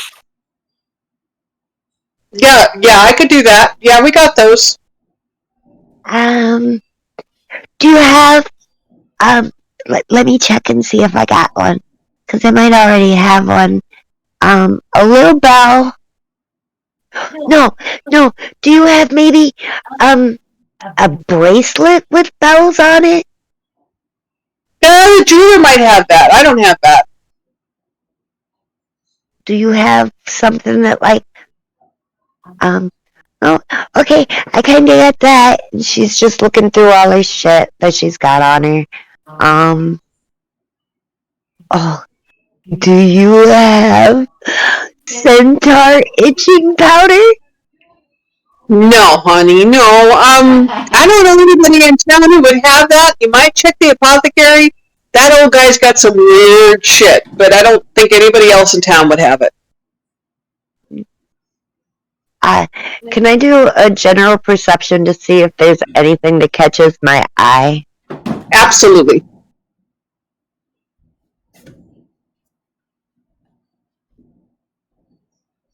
Yeah, 23. Okay, the one thing that does catch your eye are several stacked water skins off to one side. Oh, duh!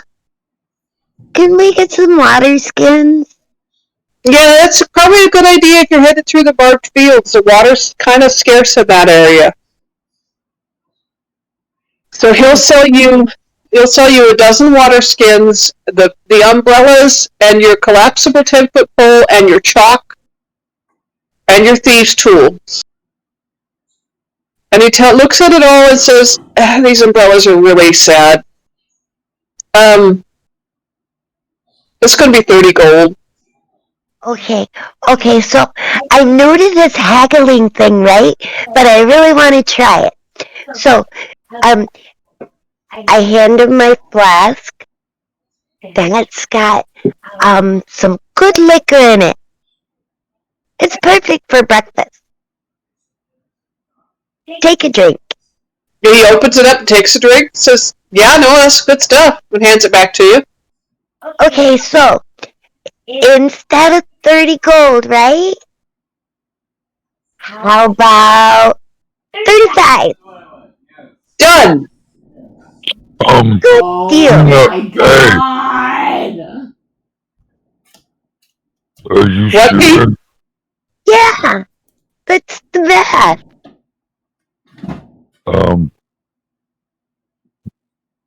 Can Pete roll something to see if he gets it? Yeah, absolutely. It Perception. sounds wrong. Yeah. Oh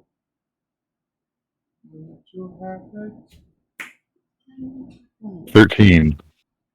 Yeah, no, it sounds wrong to you, but the guy's been real helpful, and he hands you over a hat that's kind of cobbled together out of a large umbrella and some leather straps, and it fits pretty well, and you're willing to go along with it. I roll insight on top of that 13. Yes, you may. Well, the guy's in the back. I'm gonna look at You bitch. Pete. Yeah, Fine. no, it seems fine to you, Pete. He rolled right over from 16 to that. It did. Oh, Oh, so close, you motherfucker. So, Pete, I know it's not right. I see your brain working.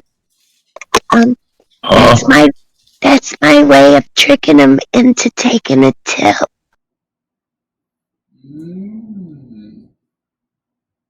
What? Yeah. You know, the Raven Queen, she says give to people who need it. Look at all this old stuff. He really needs extra money. He Maybe. loves the Raven Queen. Yeah, me too. Okay. We should go stop at their church and put some money in their coffers. Okay. Thank you so much.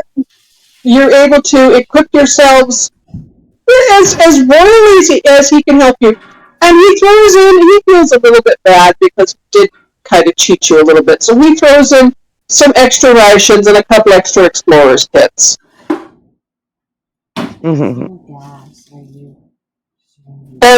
you come out of the mercantile to see Ayo, Jabe, and Maggie, and Dermot, and Gassayed, and Isfan negotiating with a livery stable across the street. I haven't turned any nozzles. 2 covered wagons to be used by your group. Your little nose, find it. As you're walking down the street, this is what you see, Evie. Oh. I have a meta shit going on in my head. Yeah, go ahead. Go ahead. What the frick kind of wagons are these that they can fit such huge creatures? And they won't be able to fit you and Maggie. You guys will have to walk. But everybody else will fit. They won't be able to fit Quick either. I'm not sure they'll fit the Joditos on either. Jojito should be able to fit, and so should Tazco, but Queequeg, you and Maggie will have to walk. Oh. I mean, that's fine. Yeah, they're Conestoga wagons. I was just curious, like, wait a minute, kind of fucking... Yeah, no, they're straight up Conestogas. Yeah, they're Conestogas. Okay, got it. Thank you. Yeah. Oh, man. You know what? I'm kind of scared going back still, Pete. Pete will protect you. What if somebody gets hurt because of me? The Raven Queen will protect us. You're right. I don't know why I'm worried. We got friends now. For now. Don't say that. They won't go away. I don't think. All the other friends always had pitchforks. Yeah. What always had pitchforks? All the other friends. Oh. You know what they say, Pete? Oh. Fuck 'em. Oh. Sorry, doesn't clean.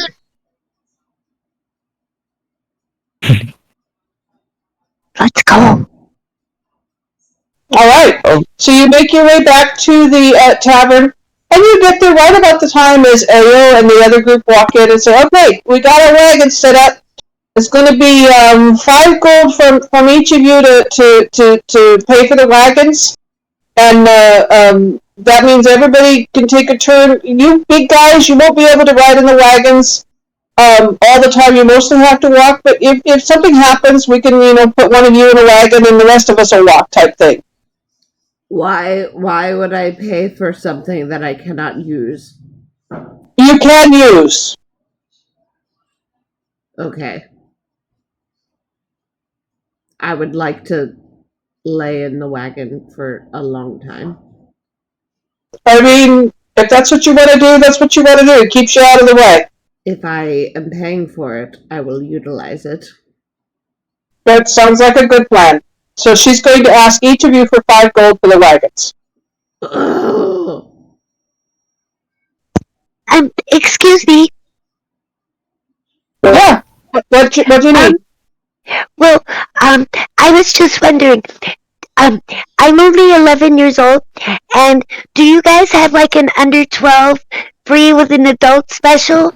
I will cover. I will pay double for her.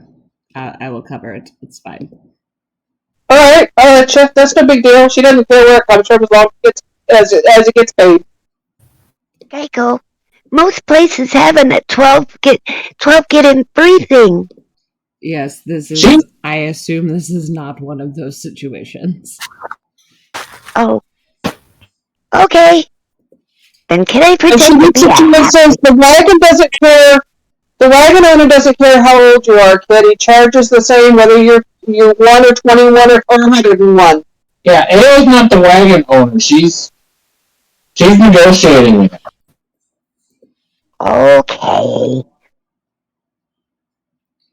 It's fine. Before I will pay for you. Everything's fine.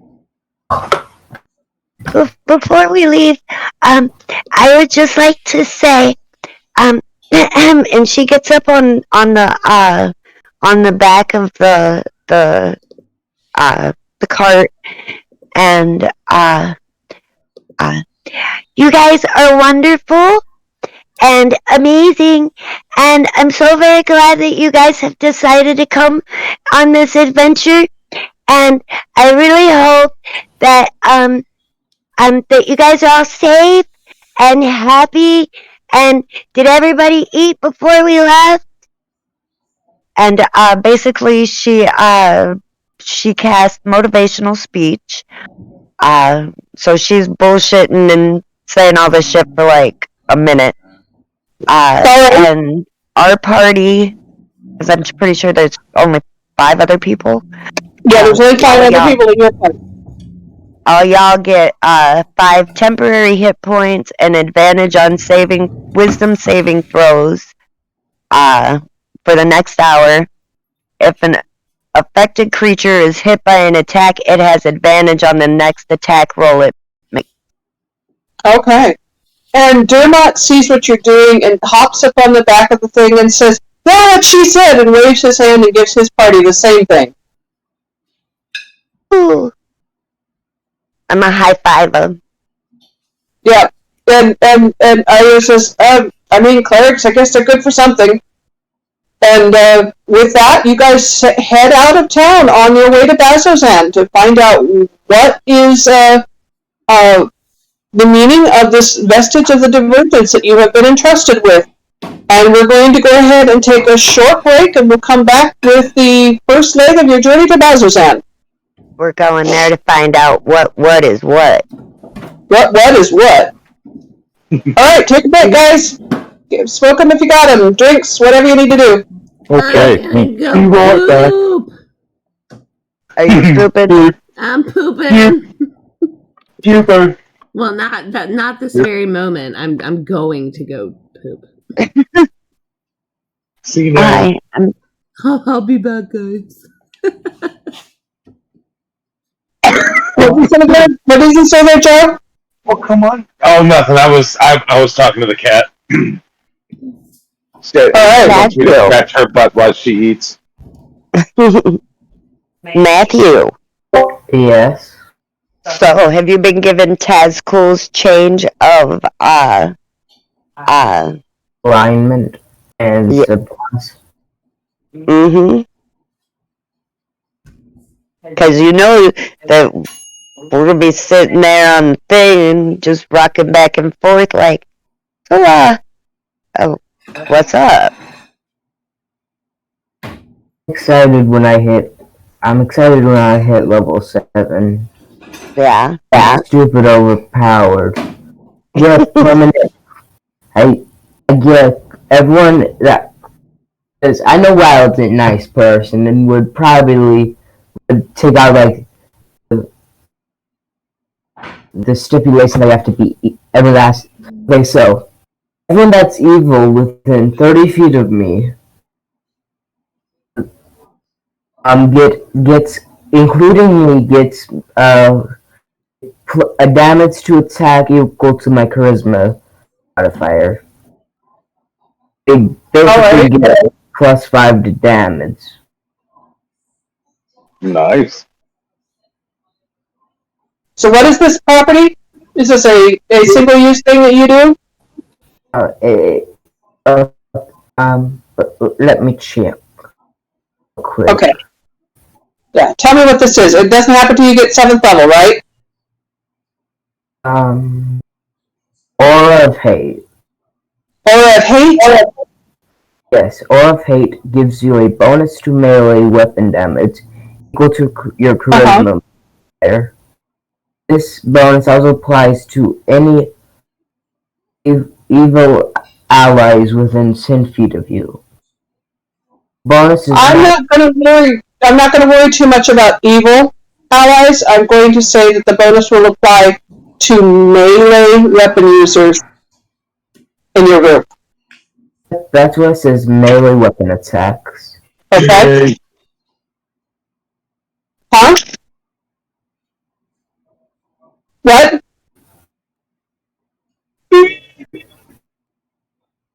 What did you say, Matt? I didn't say anything. I said that was like fair and good. This bonus is not stacked with more than one Oathbreaker Paladin, so that would be kind of stupid. Yeah, if you had more than one Oathbreaker Paladin in the group, that would be stupid OP. So melee, when you use that aura, melee weapon attacks in your vicinity will, people within 30 feet of you will have that bonus. I'm just thinking about this hilarious image in my head, like 5 to 7 halfling Oathbreakers stacked on top of each other, like a plus 30 to damage. Oh, right? Man. Yeah, that's what you need to go up against the Tarask.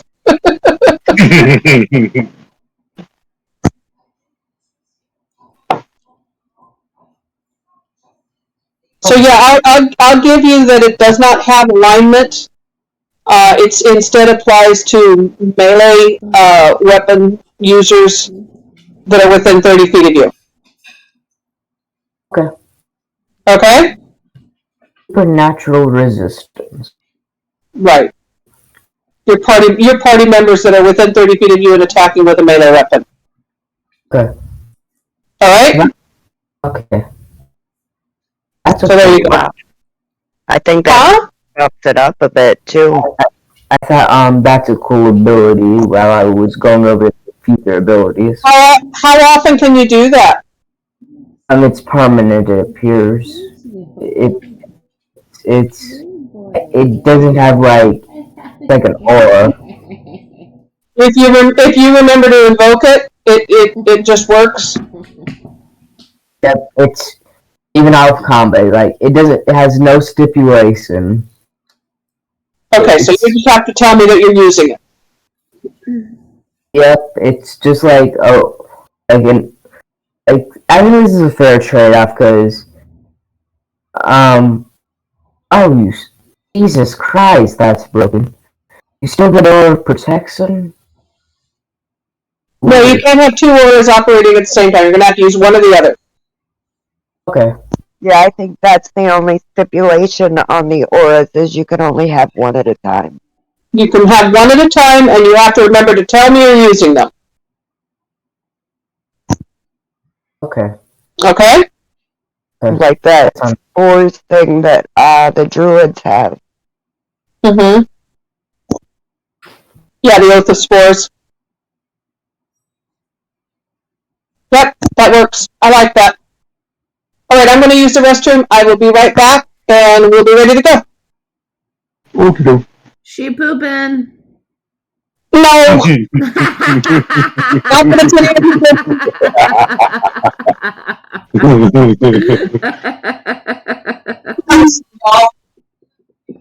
it's She totally pooping. Poop pigeon. Ah, shit. So I'm laying on my kitchen floor because that's how I play D&D these days. I just lay down on whatever hard surface I'm available with. And usually my dogs don't bother me, but Negan is so pissed off at me for taking him to the vet today that he literally just stepped on my goddamn chest. Like You're lucky he didn't pee on you. Over and he was like, "Hi, bitch, what's up?" And I was like, "I don't understand why you're being this way." And he's like, "Because you fucked me over." My God. My dog is being incredibly vindictive today. Dang it. I don't know. I think I'd be a little vindictive too if you let somebody shank me a bunch of times. Okay, to be fair, his vets have never had a problem taking his blood until today. And no, the issue was it was a new vet tech. I've never seen her before. I've never talked to her before. And she came in and tried to take his blood, and I watched her just over and over and over stab him. And I was like, that's not how anyone has ever taken his blood before. Oh. He snapped at his vet. The only vet that he's never snapped at, he tried to bite this motherfucker. And our vet was like, Negan, what are you doing? And I was like, oh my God, did he just try to bite you? He was like, well, he wasn't happy. And I felt so bad because like Negan is like the best fucking dog ever when it comes to that. Wasn't his fault, though.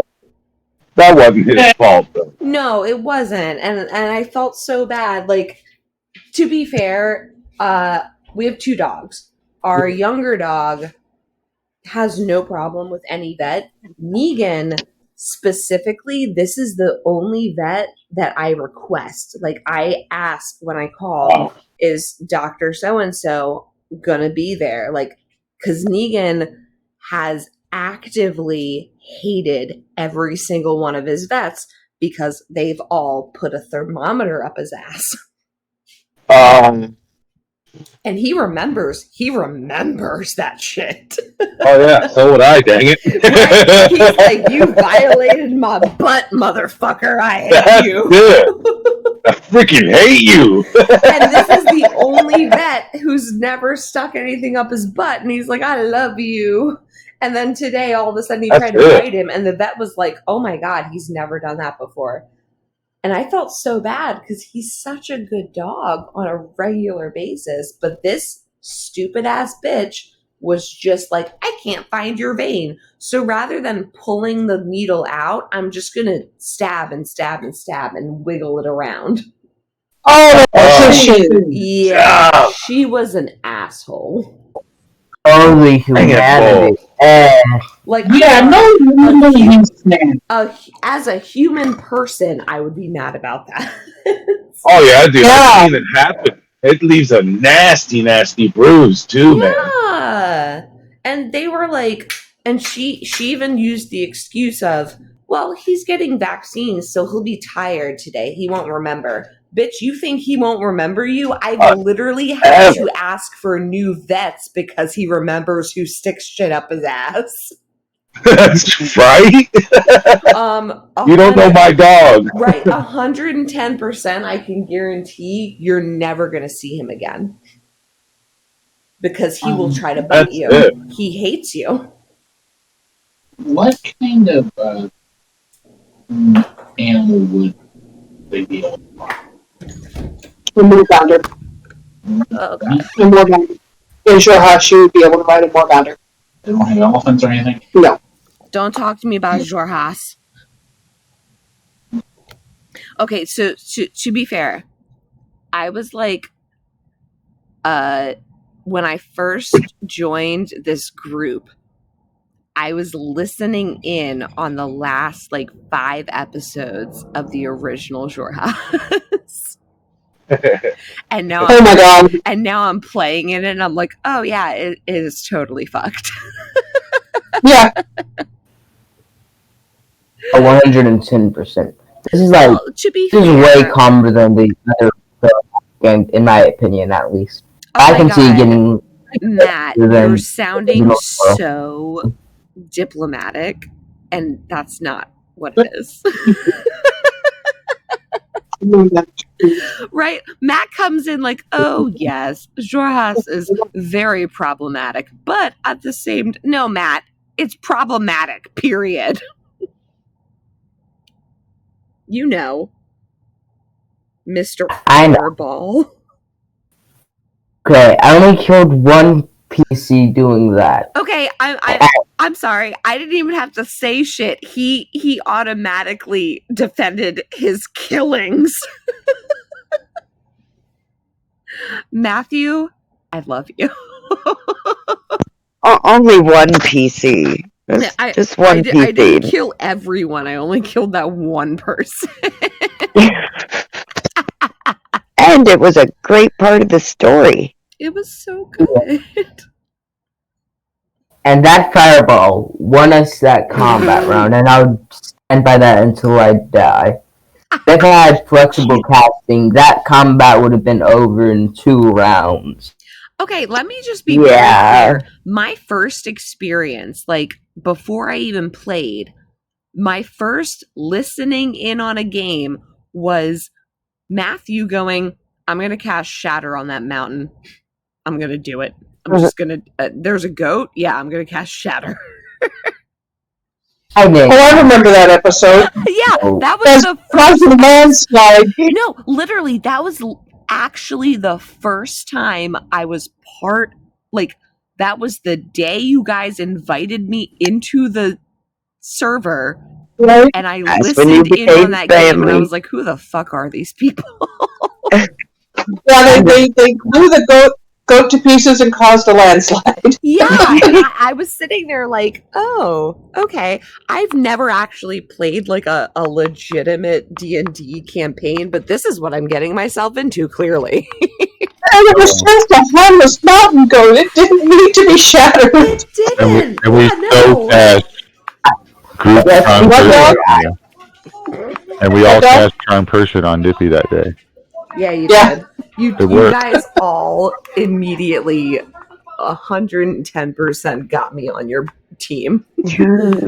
Right? Matthew was the catalyst. I heard that and I was like, yes, this is my tribe. Was that the episode where Night Owl got possessed by the dwarven ghosts? I believe so. That's the one before. I did not hear that one. Okay. Yeah, no, my first introduction was Matthew going, yeah, I'm gonna cast Shatter on my goat. And I sitting in my living room was like, but it's just a goat. And you said, Wilde said, but it's just a goat, Matthew. And he said, I don't care.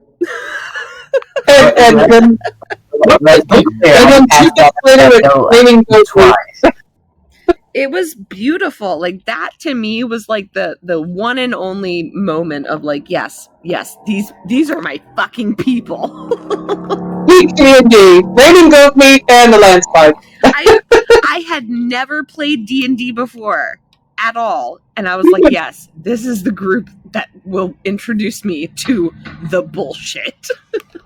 We are 100% like the epitome of our own consequences, and we are our own worst enemies. No, I what love we are is knockoff college humor, and we don't even know it. Right? Right? Okay. What did you say? Peter? Speaking of playing D&D, are we going to play D&D or what? What? Ooh. We got called out by Steven. Yeah, coming in hot. Like, What's that hangover? look, bitches.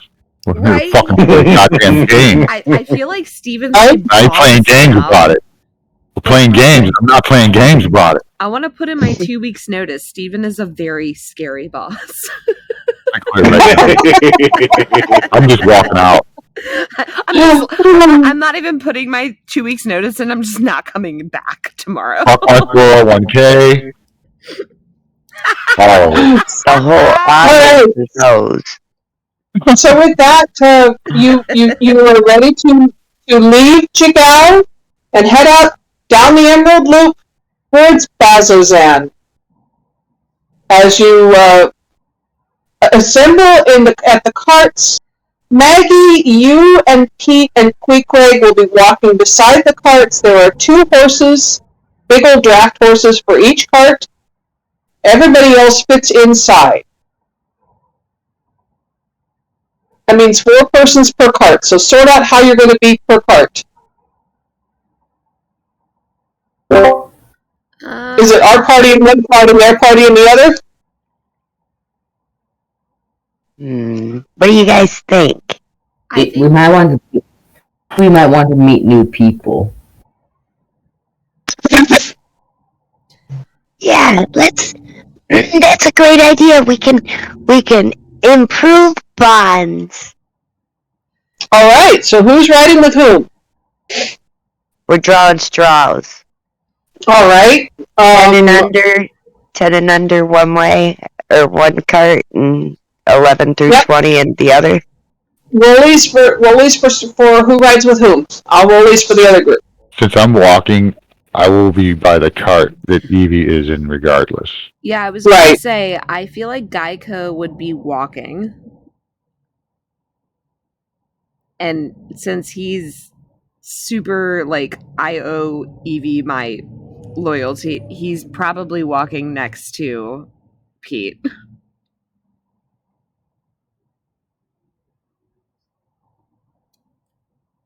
Before we get underway, I'm going to go over to Evie and ask her to...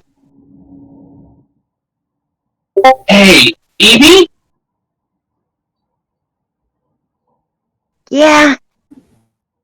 You know how you do that? You've been doing that mending thing on Geico's hurdy-gurdy? Oh, you mean her octopus with asthma? Yeah, sure, that thing. Yeah.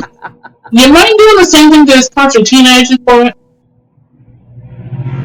Sure. Her octopus with asthma? Really? Apparently. Octopus. I don't know, once you got the octopus with asthma thing, that rings more along the lines of bagpipes to me, but...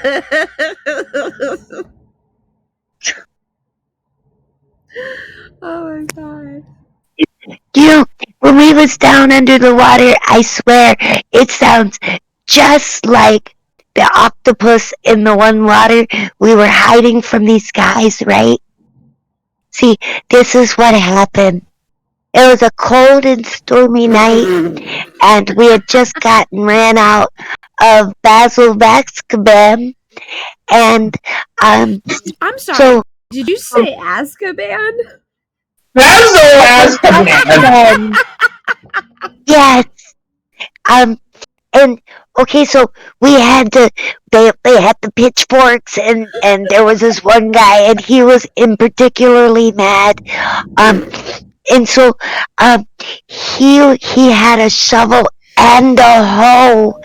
I don't remember what her name was. He kept calling it like a Betsy. And he was gonna hit Pete in the head with it. It was really bad. And so we had to like go underneath the pier, and we were like hanging with our heads in the water, and then they came on the top of the pier, and then we had to go underneath, and there was this octopus down there, and he was going and it sounded just like a hurdy-gurdy. One more time. What was that noise? Okay. Just checking. See? It's Phasma.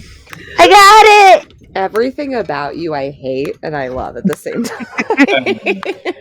I've never heard an octopus actually make noise. Right? I don't think octopussy make noise. I don't know what the Octopi. No. Octopussy. No, actually, you don't want to be them right. It's octopuses, but that's okay.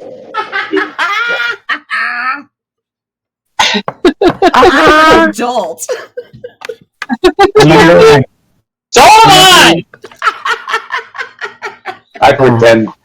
I love that Steve and I are both adults and we just fight often.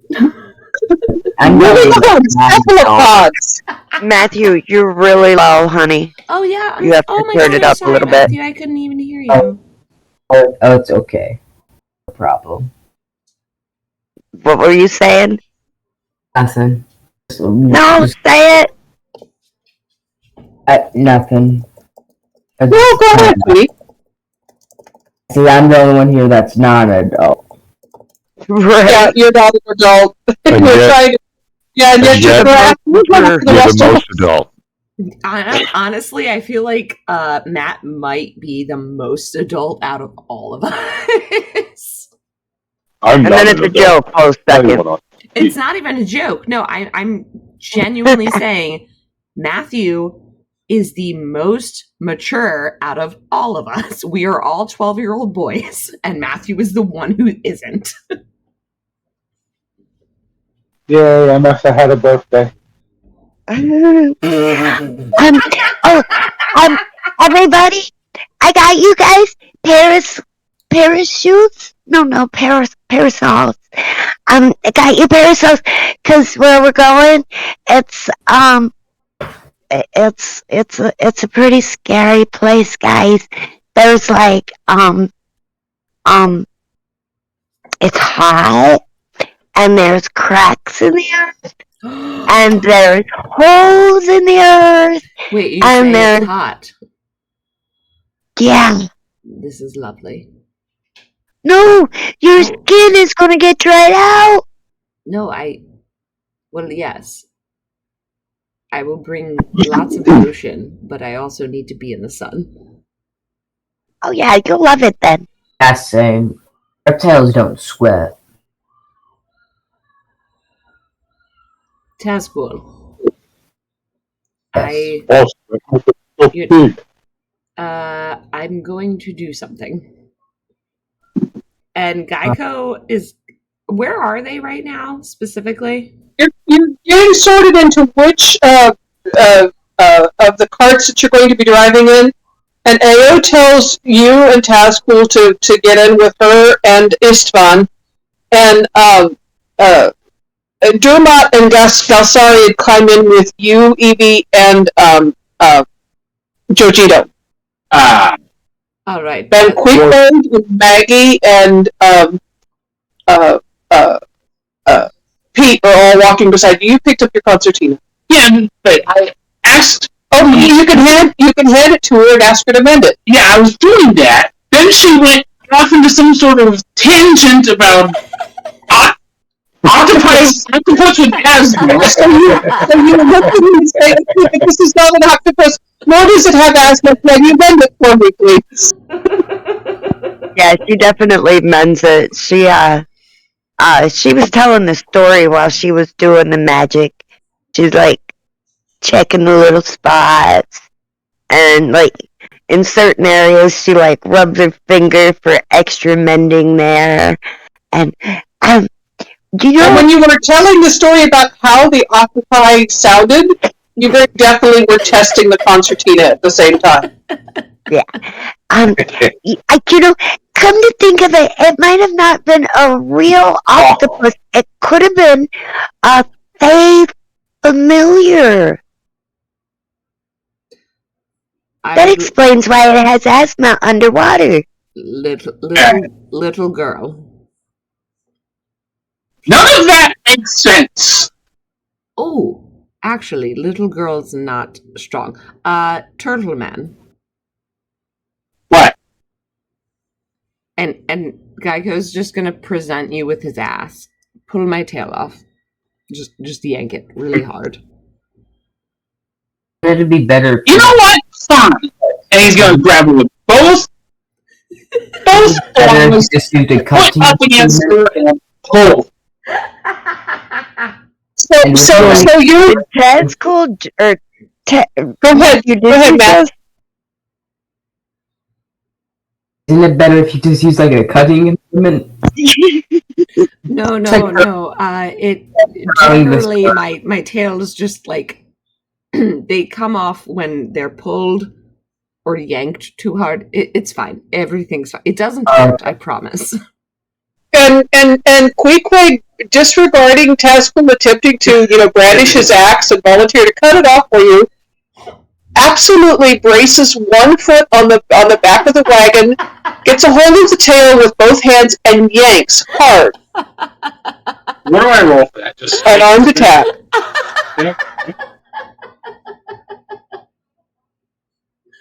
But like I'm not at all trying to like stop it.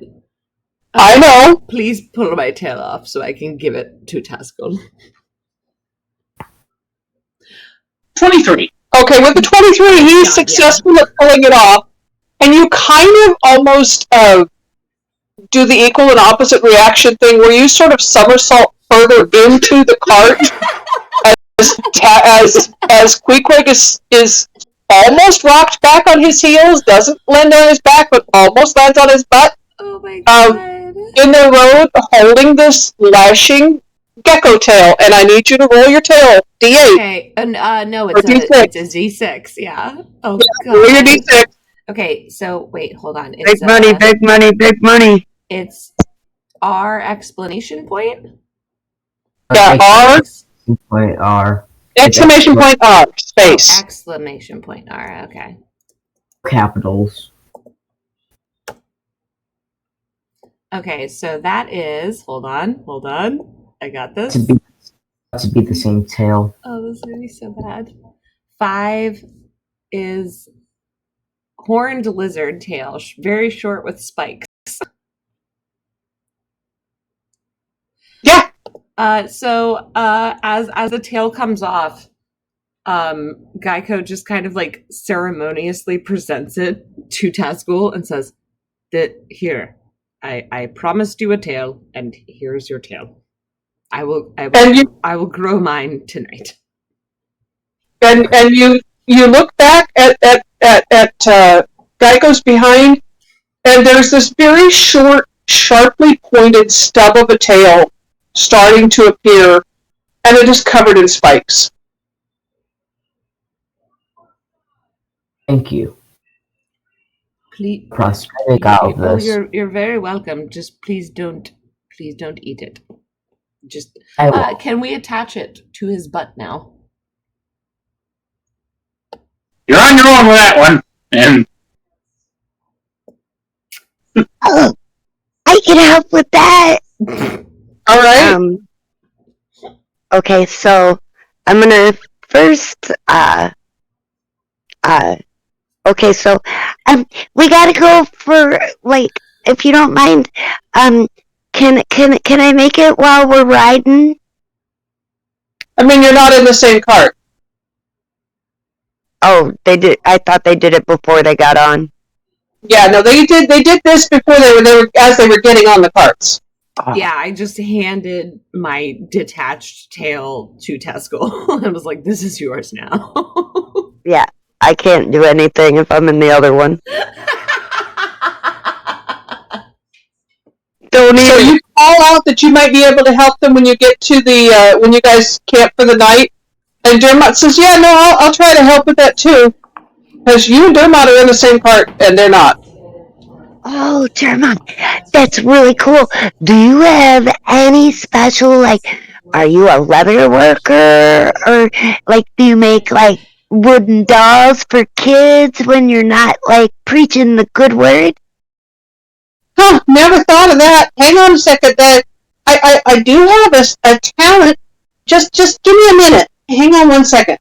And take a second while I look this up, guys. He does.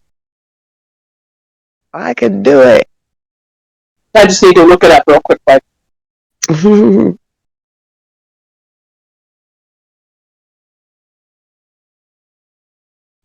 me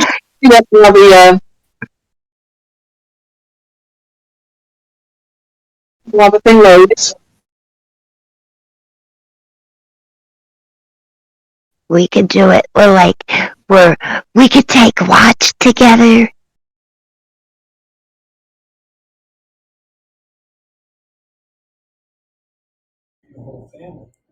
Wait, who is she talking to? He says, "Yeah, no, we can do that. That's no problem. We can do all of this. I'm sure we can get along just fine."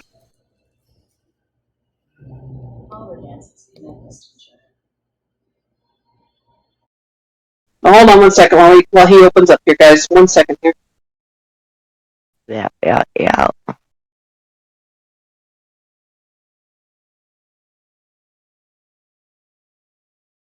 And D&D Beyond is an awesome add-on to any Dungeons and Dragons game. Sorry, I was having Sam flashbacks. Right. Okay, so he knows how to sew. He tells you he knows how to sew really well, and he displays this beautiful pair of polka dotted boxer shorts that kind of stick out from underneath his clerical plate armor, and says, "See, I made these for myself. Look, it's real silk." You might be more pious than I am. I am jealous. And he says, "Yeah, no, I can help you with that. I can help you with the sewing, at least part of it." Yeah. Do you think he'd want it salted? Well, why would you salt it if you're going to try to attach it? Wouldn't you try to keep it alive? Oh, well, that's a good idea. You know what? Oh God, please. Is Geico still in the room for this conversation? No, you're in the other part. This conversation's going on between the two clerics in the other part, and they're discussing the merits of how to attach a prosthetic tail to a beast that doesn't have a tail, and keep the tail alive, and whether or not it will work. As the afternoon goes on, Tazcool, your tail is growing in, and you're kind of sleeping off your huge meal. I'm sorry, Geico. Your tail's growing in, and you're sleeping off your huge meal. Tazcool, you're in this part with Ao, Jabe, and Istvan, the human rogue. And your friend Geico, who's kind of sleepily there, growing a new tail.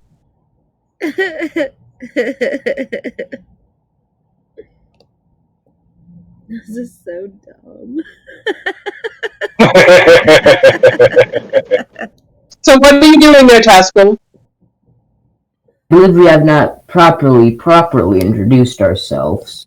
Oh, yeah, no, I'm Ao. This is Istvan. You're Taz something, right? I am Tazcool. Right, and your friend there, that's the one that's sort of a bard. His name's Geico, right? Yes, that's our bard. Yeah. I mean, not the best bard, not gonna lie, but I mean, teach their own. I mean, Ayo is nasty and Isfan is human. They don't think Aiko's much of a bard. He's not. Let's be very, very clear about this. He's the shittiest bard. Tone deaf. That's it. Tone deaf bard. He's a tone deaf bard who constantly plays music. Yeah, I argue with that. I mean, you are what you are, right? Gotta do the best with what you got. I mean, That's they it. did see his performance of Poker Face, right? Oh yeah, absolutely. They were there.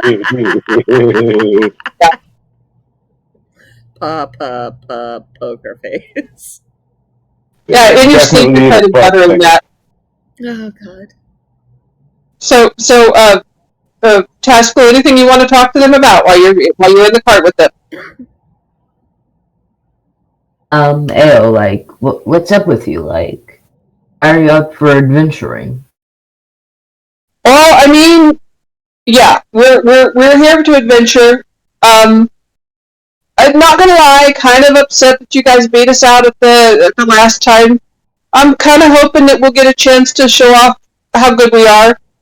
Also hoping we'll find a lot of situations on the road that'll, kind of make us a little bit of gold and give us a little bit of experience. But hey, this vestige thing is pretty exciting, right? Yeah. Kind of want to find out what's going on with that. I don't really care about those kinds of things. I'm above such things, in my opinion. I just crave battle and not much else, in my opinion. To each their own. Yeah, fair enough. I mean, looks to me like you're going to have lots of opportunities for battles with this group. For sure. If that's what you crave, we could do it.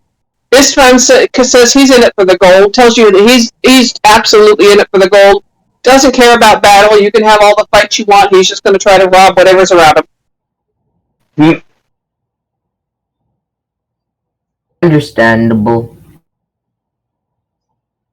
Ayo says, yeah, no, I mean, this friend's kind of an ass, but hey, at least we know where he stands. At least he's upfront. Yeah. His friend chuckles and says, yep, that's me. He's an honest thief, at least. Exactly. Thank you very much. Yeah, I appreciate your assessment. Excuse me, you wouldn't be at all interested in, incubating my eggs, would you? Then I look at you with complete. Ayo, you have asked before. Istvan, human male thief, does not care. Looks at you like you've got to be kidding. You could just, and what planet are you from? All rolled into one. But you could just sit on them. Yeah, Taz, your friend's a little weird. Not gonna lie. Not quite friends. We're more like acquaintances. We're not friends. Yeah. I gave him. Alright, your acquaintance is a little weird. We're getting to the point of being friends, but not yet. We're business partners right now. He's dealing with my tail. If it holds, then maybe we'll be friends. Yeah, why did you pull your tail off? Because I promised it to my acquaintance. Didn't that hurt? Not really. I mean, your new one that's going in looks kind of weird and spiky. I'm very pleased with this new one. It's always a hit or a miss if it looks good or if it is functional. This seems very functional. I'm not mad. His first one was a sweet crocodile tail. It was amazing.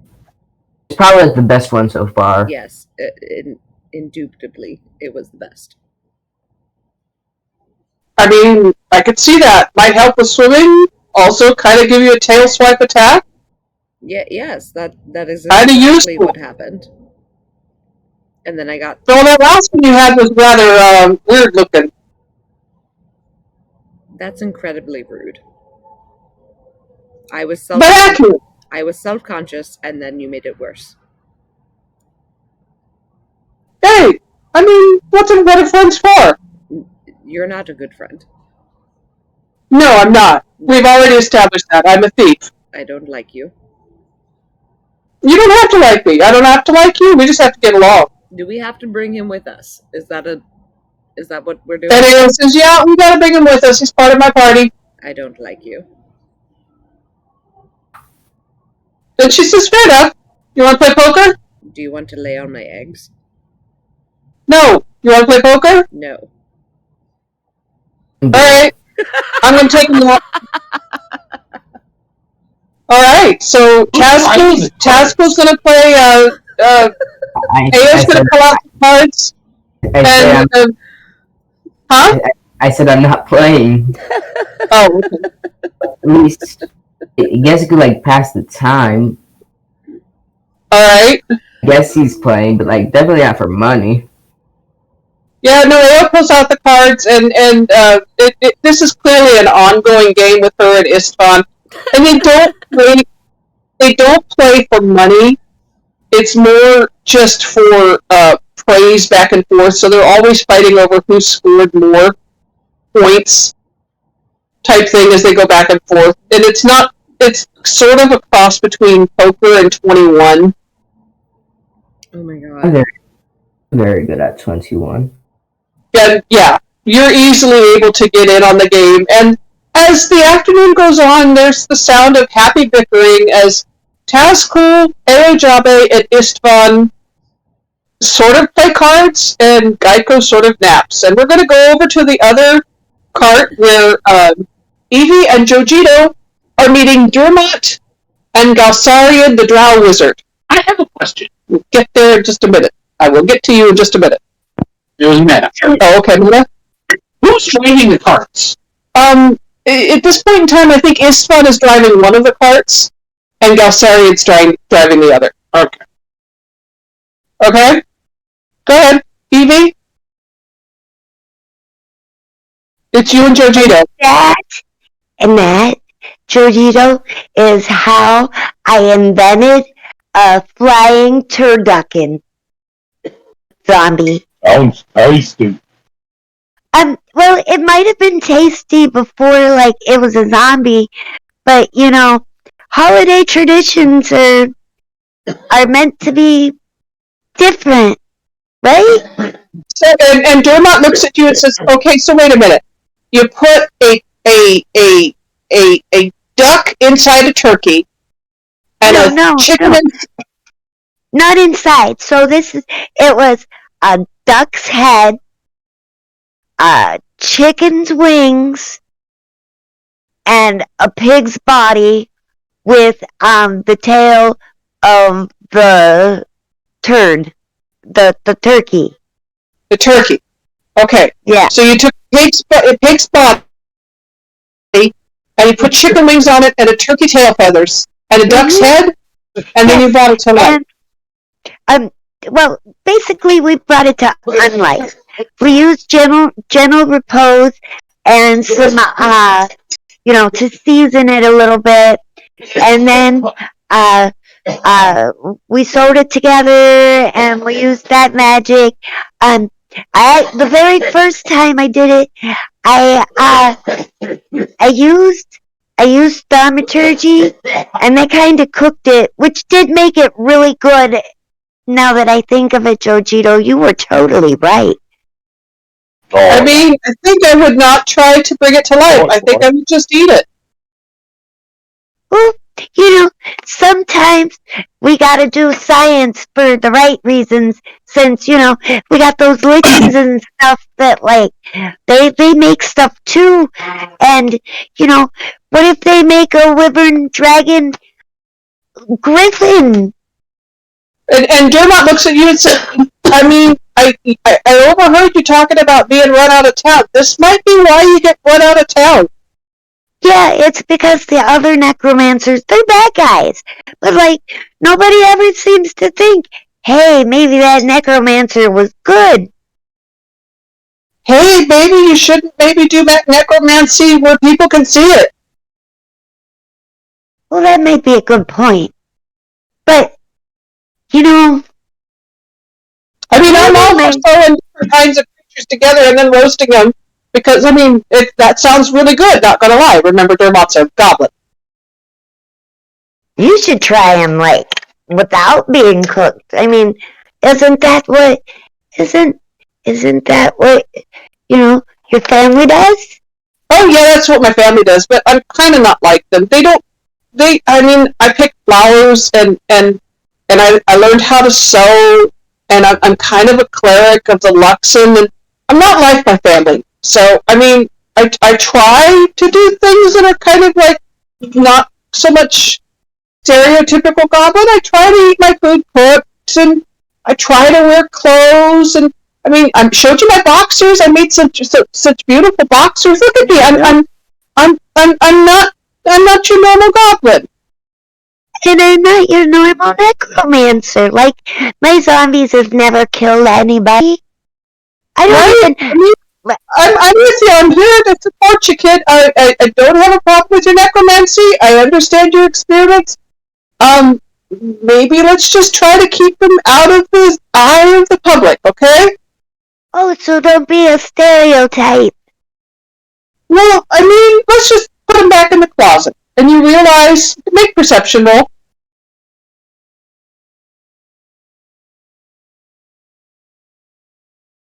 Oh, 15. Yeah, and with that you realize that Dermot is a little bit effeminate for a goblin. And when he tells you to put something back in the closet, it has a little bit more meaning to him than you think it might have. Oh, I could feel it though. Like, I got that holy man feeling. Can I re-roll that at advantage? Because I've taken a few confessions. No, you don't need to. You kind of got the gist of it. They were mostly Pete's confessions about being the one that farted. But still, I know these things. Right, and so you make the acquaintanceship of Galsariad the wizard, who's pretty much silent because he's concentrating on doing an unfamiliar task to him in piloting a wagon, but he's pretty well. And Dermot, the very much non-binary goblin. Hey, Joe. What? Do you like pranks? Pranks? Pranks, you know, when okay, so like when brownies steal your shoes. Oh, right, yeah. I like those.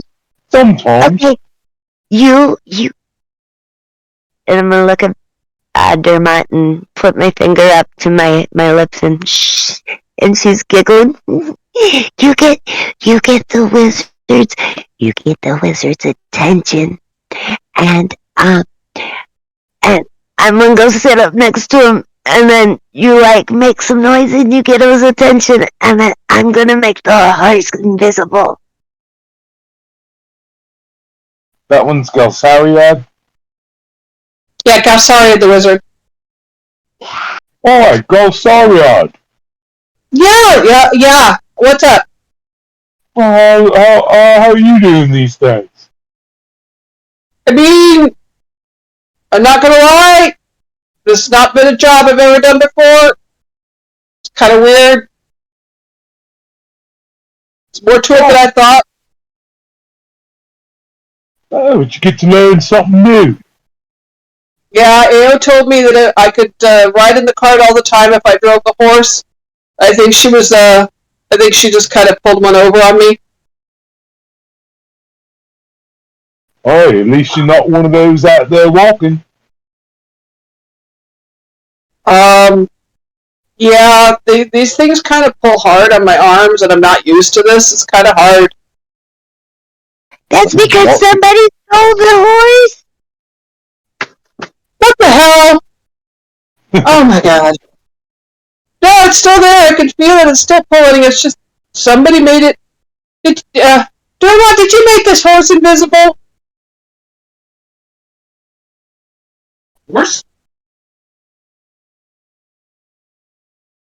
Dorma! Yeah, no, sorry, I didn't prep that spell today. Maybe you did it and you just don't know about it? Are you spelling when you don't know it again? And he shakes his head. No, he says, no, it wasn't me. And then he looks at you, Maggie, and he says, you're a magic user. You did this. Why did you do this? Maggie? Not Maggie. Evie.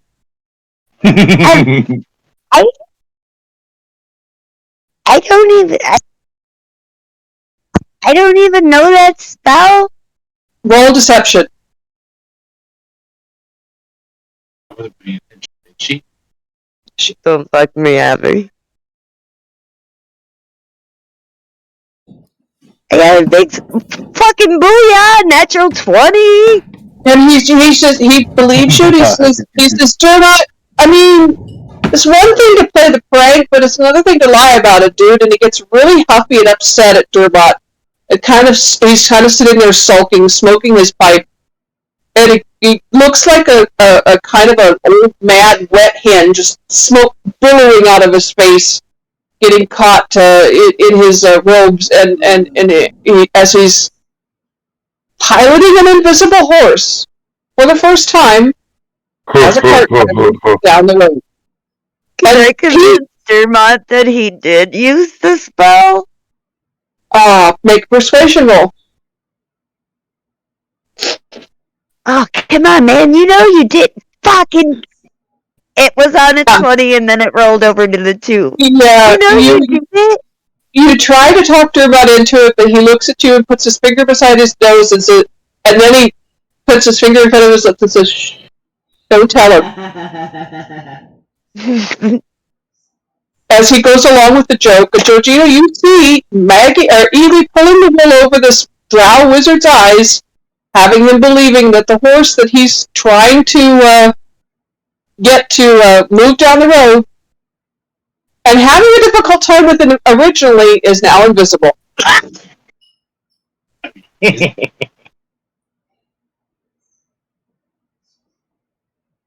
And you see that your friend Evie is a little bit of a kind of a Da Vinci at pranks. That was fun. That was a good one. Yeah, I think so too. Okay, so I'm sorry, Evie, go ahead. Maybe it will make Click Clack disappear later. And maybe he'll think he got stolen. And Dermot says, who's Click Clack? That's our tortoise friend. We got a stick so that way when he ends up on his back, we can flip him back upright. Maybe we can flip him hard enough that it gives him an advantage with the science of like equal and opposite reactions. And he looks at you and says, you're going to play a prank on your turtle? Isn't he a barbarian? He is. I mean, kind of bold, ain't it? He looks a little bit grumpy. Oh, he is. Alright. I mean, you're braver than I am. I wouldn't play a prank on our barbarian. If Evie thinks she can make him laugh, I think he needs a good smile.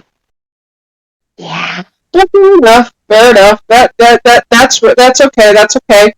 And with that, we're going to go to our walk outside of the cart.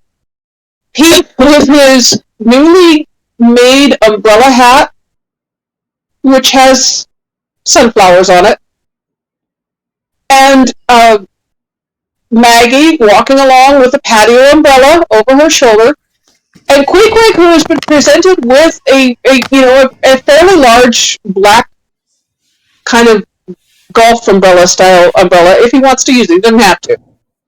He's just gonna hold on to it for now. Okay, so Queequeg's kind of strolling along like a British gentleman holding onto his umbrella. And reading it is a new instruction book on how to play the concertina.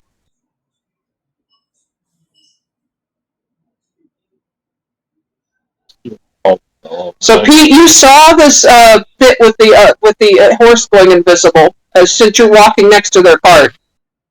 What are you saying? What are you doing? Pete sees it, and then he hears what's going on inside, and he just laughs. So they might have heard him. She might have heard him. He knows Evie. And Maggie looks down at you and says, "We're so funny." Evie is funny. What'd she do? Evie's the little one, right? Yeah. What'd she do?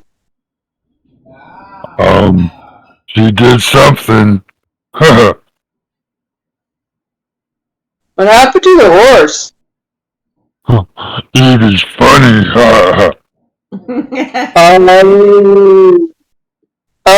She made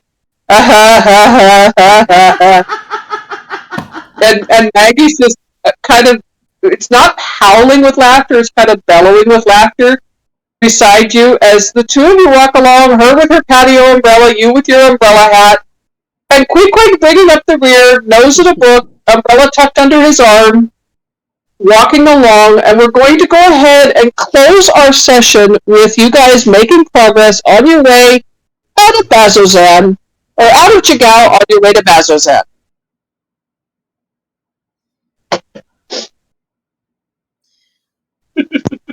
We made it all of 20 feet down the road, guys. I'm so proud of us. Right? We made it out to town. You made it out of town. You're on the first leg of your journey. We will take up the adventure next week with your first afternoon and evening on the road.